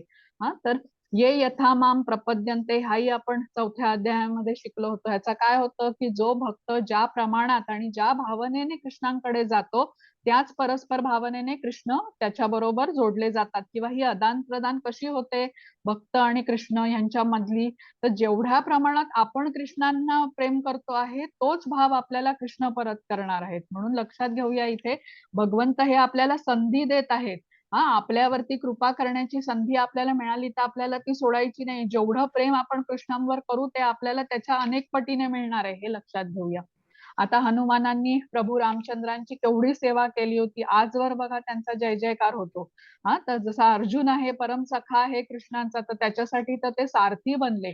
तर हे या गोष्टी आपण लक्षात ठेवूया इथे. आता माताजी 35, 36, 37 आणि 38. हो, वाचते.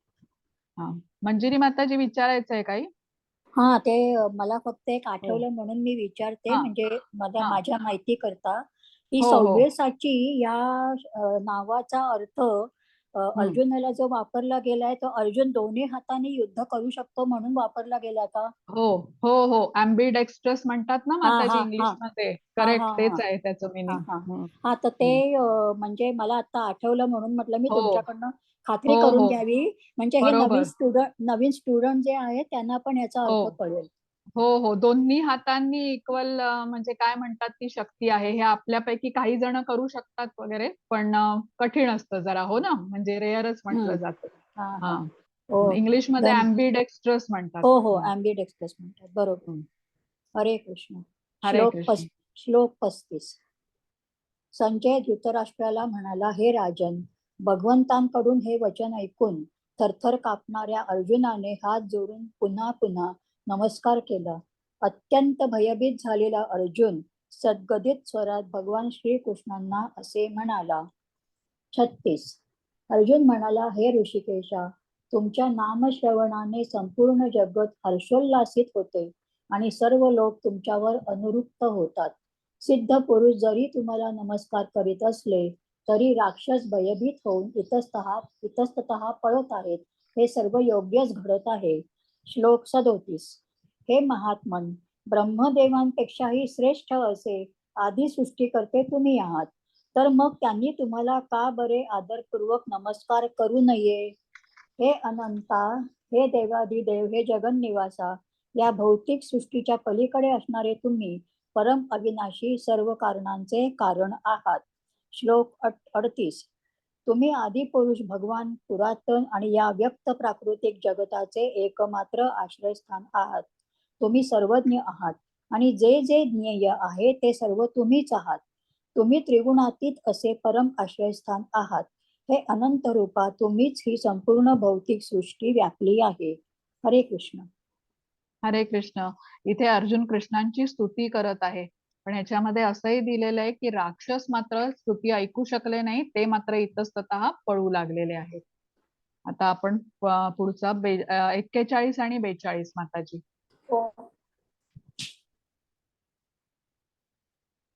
हरे कृष्ण. 41 आणि 42. मी तुमचा महिमा न जाणता तुम्हाला माझा मित्र मानून हे कृष्ण, हे यादव, हे मित्र असे अनादराने संबोधले आहे. प्रेमाने किंवा प्रमादाने मी जे काही केले असेल त्याविषयी कृपया मला क्षमा करा. विश्रांतीच्या वेळी चेष्टा करताना, एकाच शय्येवर शयन करताना किंवा एकत्र भोजन करताना अथवा बसताना आणि कधी कधी एकांतवासात तर कधी अनेक मित्रांसमक्ष मी तुमचा अपमान केला आहे. हे अच्युत, माझ्या त्या सर्व अपराधांसाठी मला क्षमा करा. हरे कृष्ण. हरे कृष्ण. इथे अर्जुन कृष्णांची क्षमा मागतोय. कृष्णांनी आपलं विश्वरूप अर्जुनाच्या समोर प्रगट केलं, पण अर्जुनाला त्यांच्या आणि त्याचं आणि कृष्णांचं जे नातं आहे ना मित्रत्वाचं, त्याचं स्मरण आहे. आणि आपण कृष्णाचं ऐश्वर्य न जाणताच किती वेळा त्यांना हे कृष्ण, हे मित्रा, हे यादव असं संबोधून त्यांचा अपमान केलाय असं त्याला वाटतंय, म्हणून तो क्षमायाचना करतोय. आता कृष्ण इतके दयाळू आहेत, कृपाळू आहेत, की आपल्या एवढ्या ऐश्वर्यांचे स्वामी असतानाही ते मात्र अर्जुनाकडे मित्रत्वानेच वागले. म्हणजे भगवंत आणि भक्त यांच्यामधला शाश्वत आणि दिव्य असा तो प्रेमाने युक्त संबंध आहे बघा, जो आपल्याला इथे दाखवलाय. आणि अर्जुनाच्या या उदाहरणावरून प्रार्थना कशी करावी हेही आपल्याला समजतं. प्रथम त्याने स्तुती केली कृष्णांची, मग क्षमायाचना केली आणि मग तो परत प्रार्थना करणार आहे. हेही सांगितलंय की मला तुमचं विश्वरूप बघायचं आहे, ते तुम्हाला योग्य वाटत असेल तर तुम्ही मला दाखवा. म्हणजे इथे कृष्णांच्या इच्छेला तो प्राधान्य देतोय, महत्व देतोय. त्या मला बघायचं आहे, मला ते दाखवा असा त्याचा स्वर नाहीये. हा, त्यांना श्रेष्ठ मानून त्यांची इच्छा असेल तर तुम्ही मला दाखवा असं सांगत आहे. चालेल, पुढे बघूया आपण. 45 माताजी आता. हो हो. श्लोक 45. हरे कृष्ण. पूर्वी मी कधीही न पाहिलेले विश्वरूप पाहिल्यानंतर आनंदित झालो आहे, परंतु त्याच वेळी भयाने माझे मन व्याकुळही झाले आहे. म्हणून हे देवाधिदेव, हे जगन्निवास, कृपया माझ्यावर प्रसन्न व्हा आणि तुमचे पुरुषोत्तम भगवान रूप प्रगट करा. हरे कृष्ण. हरे कृष्ण. आता अर्जुनाने कृष्णांना विनंती केली विश्वरूप दाखवायची आणि त्याप्रमाणे कृष्णांनी त्याची इच्छा पूर्ण केली. ते पाहून अर्जुन आनंदित तर झालाच, पण ते अतिविशाल, महाकाय, आदी नाही मध्य नाही असं तेजस्वी असलेलं ते रूप पाहून आणि सर्व सेना त्यांच्या मुखामध्ये चिरडल्या जात आहेत हे बघून आता तो भीतीने व्याकुळ पण झाला. आणि आता तो कृष्णांना विनंती करतोय की तुमचं सौम्य असं पुरुषोत्तम भगवान रूप माझ्या समोर परत तुम्ही प्रगट करा. आता माताजी 47, 48 आणि 49. हरे कृष्ण. श्लोक 47. श्री भगवान म्हणाले, हे अर्जुन, मी तुझ्यावर प्रसन्न होऊन माझ्या अंतरंग शक्तीद्वारे या प्राकृत जगतातच हे परमश्रेष्ठ विश्वरूप तुला दाखवले. तुझ्या वाचून पूर्वी कोणीच हे अनंत तेजोमय आणि आद्य रूप पाहिलेले नाही. श्लोक 48. हे कुरुप्रवीर, तुझ्यापूर्वी माझे हे विश्वरूप कोणीही पाहिले नव्हते, कारण वेदाध्ययनाने, यज्ञाने, दानाने, पुण्यकर्मे करण्याने किंवा उग्र तप करण्याने मला विराट रूपात या भौतिक जगतामध्ये पाहणे शक्य नाही. आणि श्लोक 49. माझे हे भयंकर रूप पाहून तू व्यथित आणि भ्रमित झाला आहेस. आता हे रूप मी समाप्त करतो. हे मद्भक्ता, सर्व क्लेशातून मुक्त हो. तुला जे रूप पाहण्याची इच्छा आहे, मला रडायला येतंय. तुला जे रूप भावविभोर. पाहण्याची इच्छा आहे ते रूप तू आता शांत चित्ताने पाहू शकतोस. हरे कृष्ण. हरे कृष्ण. मी वाचते माताजी. नाही नाही, मी वाचते. बरं, झालं वाचून ना? हो संपलं. हो. धन्यवाद माताजी. खूप छान, धन्यवाद. खूप धन्यवाद सुंदर नका. सुंदर वर्णन आहे. आणि तुम्ही आत्ताच्या ह्या क्षणाला तुम्ही कनेक्टेड आहात पूर्ण. You are very much there म्हणतात तसं, एकरूप आहात. नाही, आणि चालेल. मी धन्यवाद बोला. नका म्हणू, कारण मला खूप खरंच म्हणजे मला आजचा दिवस माझ्या सार्थकी लागला. सगळेच दिवस सार्थकी होतात, पण हो, आज पण खूप विश्वरूप हा अध्याय खरंच खूप सुंदर आहे. म्हणजे आपल्याला कल्पना करू शकत नाही असं ते नाही. मर्यादित क्षमता आपली. आपण चालेल, आपण बघूया पुढे. आता चालेल. इथे ना अर्जुनाला कृष्णांचं विश्वरूप पाहण्याची इच्छा होती आणि कृष्णांची कृपा पण होती त्याच्यावरती. त्यामुळे त्यांनी आपलं ऐश्वर्यमय, तेजोमय असं रूप अर्जुनाला दाखवलं. आणि कृष्णांनी आपल्या अंतरंग शक्तीने अर्जुनाची ही इच्छा पूर्ण करण्याकरता हे रूप प्रगट केलंय, हे लक्षात घेऊया. अर्जुनाशिवाय पूर्वी कोणीच हे विराट रूप पाहिलं नव्हतं असं म्हटलेलं आहे. आता अर्जुनाच्या बरोबर स्वर्गातील देवदेवतांना आणि इतर लोकातील भगवंतांचे जे भक्त होते ना, त्यांना या विश्वरूपाचं दर्शन झालं. महाभारताचं युद्ध सुरू होण्यापूर्वी ना कृष्ण दुर्योधनाकडे शांती प्रस्ताव घेऊन गेले होते आणि त्याने तो स्वीकारला नाहीये त्यावेळेला. पण त्यावेळी कृष्णांनी आपल्या विश्वरूपाची काही रूपे त्याला प्रगट केली होती. पण अर्जुनाला दाखवलेल्या विश्वरूपाहून ती निराळी होती असंही म्हटलेलं आहे. म्हणजे यापूर्वी हे रूप कोणीच पाहिलेलं नव्हतं. 48 मध्ये काय सांगतात आपल्याला, श्रीला प्रभुपादांनी या श्लोकाच्या तात्पर्यामध्ये सांगितलंय की दिव्य दृष्टी प्राप्त केल्याशिवाय विश्वरूपाचं दर्शन होत नाही. मनुष्याने स्वतः कृष्णाची भक्ती केली पाहिजे, दिव्य अवस्था प्राप्त केली पाहिजे आणि मग दिव्य दृष्टी आपल्याला बहाल होऊ शकते. म्हणजे यज्ञ, दान, तप, कर्मकांड वगैरे करून आपल्याला कृष्णांची ते रूप बघण्याची अवस्था प्राप्त होऊ शकणार नाही. दुसरं इथे काय म्हटलेलं आहे की वेद अध्ययन, यज्ञ, दान, तप, पुण्य हे केल्याने मनुष्य विश्वरूपाचं दर्शन करू शकत नाही. अर्जुनासारखा भक्त झालं पाहिजे, तेव्हाच फक्त विश्वरूपाचं दर्शन होतं. स्पष्टपणे म्हटलेलं आहे की भगवंतांचा विशुद्ध भक्त झाल्याशिवाय भगवंतांचं विश्वरूप पाहणे शक्य नाही. आणि 49 मध्ये आपल्याला काय सांगतात की कृष्ण कसे आहेत, खूप दयाळू आहेत, अतिशय भक्तवत्सल आहेत. त्यामुळे अर्जुनाने त्यांचं विश्वरूप पाहण्याची इच्छा व्यक्त केली तेव्हा त्यांनी त्याला ते दाखवलं.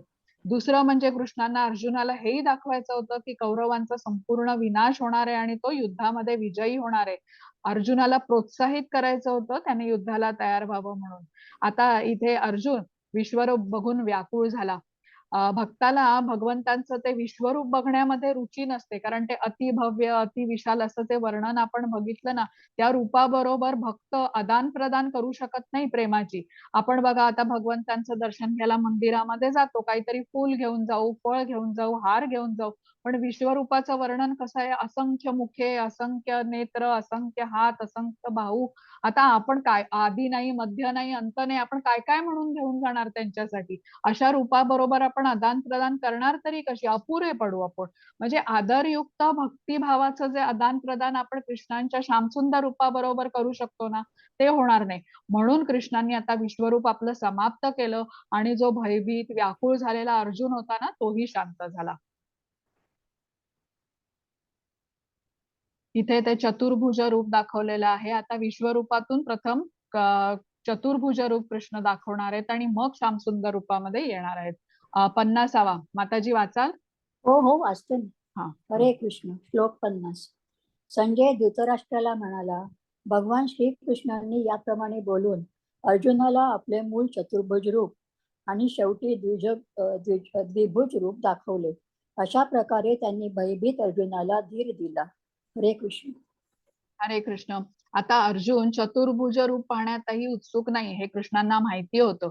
पण अर्जुनाने विनंती केली होती त्यांना ते रूप दाखवण्याची, म्हणून ते प्रथम चतुर्भुज रूपात आले आणि मग त्यांनी त्याचं द्विभुज रूप प्रगट केलं. द्विभुज रूप कृष्णांचं म्हणजे श्यामसुंदर रूप. 2 हात, 2 पाय, हातात बासरी, डोक्यात मोरपीस असलेलं जे सुंदर आकर्षक परमानंद देणारं जे रूप आहे ना, ज्या रूपामध्ये कृष्णांनी अवतार घेतला होता, ते रूप त्यांनी आता प्रगट केलेलं आहे.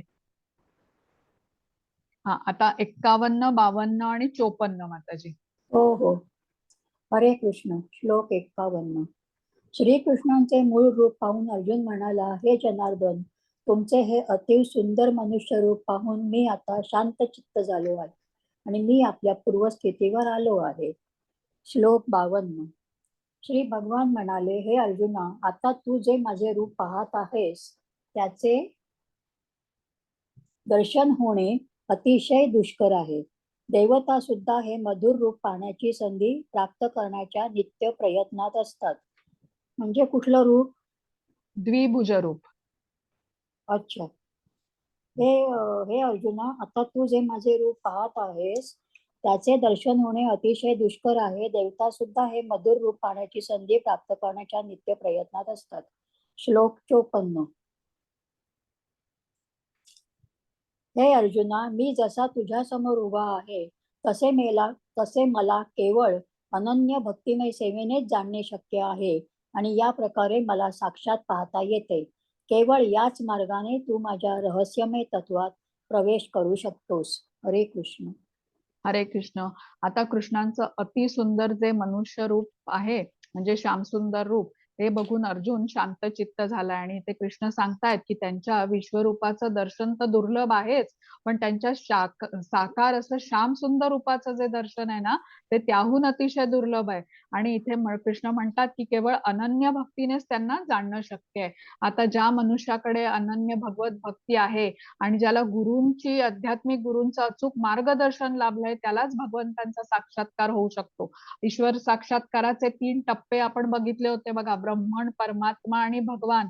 तर तो जो भगवान स्वरूप आहे ना हे जे श्यामसुंदर रूप आहे ना ते आहे हे सगळ्यात उच्च आणि सर्वश्रेष्ठ जे देवतांना पण दुर्लभ आहे बघणं. म्हणून आता देवता पण म्हणजे पहिलं तर विश्वरूपच दुर्लभ म्हटलेलं आहे आणि श्यामसुंदर रूप तर अतिशय दुर्लभ आहे असं सांगितलेलं आहे. आता माताजी 54वा श्लोक आणि त्याचा अनुवाद.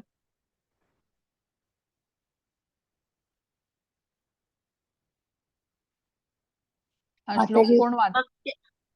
भक्त्या भक्त्या त्वनन्यया शक्य अहमेवन्विधोऽर्जुन ज्ञातुं द्रष्टुं च तत्त्वेन प्रवेष्टुं च परन्तप. हरे कृष्ण. हरे कृष्ण. हे अर्जुना, मी जसा तुझ्या समोर उभा आहे तसे मला केवळ अनन्य भक्तिमय सेवेने जाणणे शक्य आहे आणि या प्रकारे मला साक्षात पाहता येते. केवळ याच मार्गाने तू माझ्या रहस्यमय तत्वात प्रवेश करू शकतोस. हरे कृष्ण. हरे कृष्ण. या भक्तीनेच मला जाणू शकतोस कृष्ण स्पष्टपणे म्हणालेलेच आणि खूप महत्वाचा अर्थपूर्ण असा श्लोक आहे. श्रीला प्रभुपाद यांनी याचं तात्पर्य पण खूप सुंदर दिलेलं आहे. कृष्णांचं आणि आपलं काय नातं आहे, आपल्या आध्यात्मिक स्वरूपाचं आणि कृष्णाबरोबर असलेल्या शाश्वत संबंधाचं जे ज्ञान आहे ना ते या श्लोकामधून आपल्याला समजतं. आता 55वा श्लोक शेवटचा आहे हा. मत्कर्म मत्कर्म कृन्मत्परमो मद्भक्त संगवर्जितः निर्वैरः सर्वभूतेषु यः स मामेति पांडव. हरे कृष्ण. कृष्ण. हे अर्जुना, जो सकाम कर्म आणि तर्कवादाच्या संघातून मुक्त होऊन माझ्या विशुद्ध भक्तीमध्ये संलग्न होतो, जो माझ्या प्रित्यर्थ कर्म करतो, मला आपल्या जीवनाचे परम लक्ष्य मानतो आणि सर्व प्राणी मात्रांशी मित्रत्वाने वागतो, तो निश्चितपणे मला प्राप्त होतो. हरे कृष्ण. हरे कृष्ण. आता आपण भगवद्गीतेमध्ये काय जाणून घेतो की मी कोण आहे, भगवंत कोण आहेत, माझा आणि त्यांचा काय संबंध आहे. तर कृष्ण कोण आहेत? परमेश्वर आहे, साक्षात परमेश्वर आहेत आणि मी त्यांचा नित्य सेवक आहे. आणि आपल्या मूळ स्थानी म्हणजे भगवत धामात मी कसा जाऊ शकतो याचं मार्गदर्शन आपल्याला भगवद्गीतेमध्ये मिळतं. आता कृष्ण सांगतात की जो माझ्या विशुद्ध भक्तीमध्ये संलग्न होतो, मला आपल्या जीवनाचे लक्ष मानतो आणि सर्व प्राणी मात्रांशी मित्रत्वाने वागतो, तो निश्चितपणे मला प्राप्त करू शकतो. आता पुढल्या अध्यायामध्ये भक्ती योगाचा आपण विभाग बघतोय ना हा 7 ते 12. तर पुढच्या अध्यायाचं नाव पण भक्ती योग आहे. त्या दिशेने आता कृष्ण घेऊन चाललेत अर्जुनाला. या श्लोकाच्या तात्पर्यामध्ये श्रीला प्रभुपादांनी खूप सुंदर सांगितलेलं आहे. तुम्ही नक्की वाचा या श्लोकाचं महत्व काय आहे, भगवद्गीतेचा मूळ उद्देश काय आहे हे आपल्याला या श्लोकामधून समजतं. तर इथे आपला आजचा अध्याय संपलेला आहे. तर आपण बघूया काय काय बघितलं बरं आपण या अध्यायामध्ये. तर अर्जुनाने विनंती केली होती कृष्णांना प्रथम की मला तुमचं विश्वरूप बघण्याची इच्छा आहे. कृष्णाने विश्वरूपाचं वर्णन केलं, विश्वरूपाचं दाखवण्यासाठी त्याला दृष्टी बहाल केली आणि व्यासदेवांनी ती दृष्टी संजयला पण बहाल केली होती. त्याद्वारे त्याने धृतराष्ट्राला पण हे वर्णन करून सांगितलं. आता विश्वरूप बघितल्यावर अर्जुनाला प्रथम आनंद झाला, आश्चर्य पण वाटलं आणि नंतर तो भयभीत झाला आणि त्याने आपला अनुभव व्यक्त केला कृष्णांच्याकडे. आणि जेव्हा अर्जुनाने बघितलं की कौरव सेनेचा नाश होत आहे, ते चुराडा होत आहे त्यांच्या कृष्णांच्या मुखात जाऊन, तेव्हा त्याने कृष्णांना प्रश्न विचारला की तुम्ही कोण आहात आणि तुमच्या या रूपाचं प्रयोजन काय आहे. त्यावेळेला कृष्णांनी उत्तर दिलं होतं की मी काळ आहे. मग अर्जुनाने प्रार्थना केली, त्यांची क्षमा याचना केली की मी तुम्हाला हे कृष्ण, हे मित्रा, हे यादव असं संबोधून तुमचा अपमान केलेला आहे, तुमच्याकडे अनादराने वागलेलो आहे, तर मला तुम्ही क्षमा करा. आणि मग अर्जुनाच्या विनंतीवरून कृष्णाने आपलं विश्वरूप समाप्त केलं. मग प्रथम चतुर्भुज रूपामध्ये आले, त्याच्या समोर प्रगट झाले आणि मग द्विभुज रूप आपलं प्रगट केलं, जे कृष्णांचं मूळ रूप आहे. आणि मग कृष्ण शेवटी सांगतात आपल्याला की माझी प्राप्ती करण्यासाठी अनन्य भक्ती हा एकमेव मार्ग आहे. म्हणजे भक्त्या मामभिजानाति, केवळ भक्तीनेच तुम्ही मला जाणू शकता आणि माझी प्राप्ती करून घेऊ शकता. तर इथे आपला अध्याय संपलेला आहे. सायली माताजी रेकॉर्डिंग थांबवता.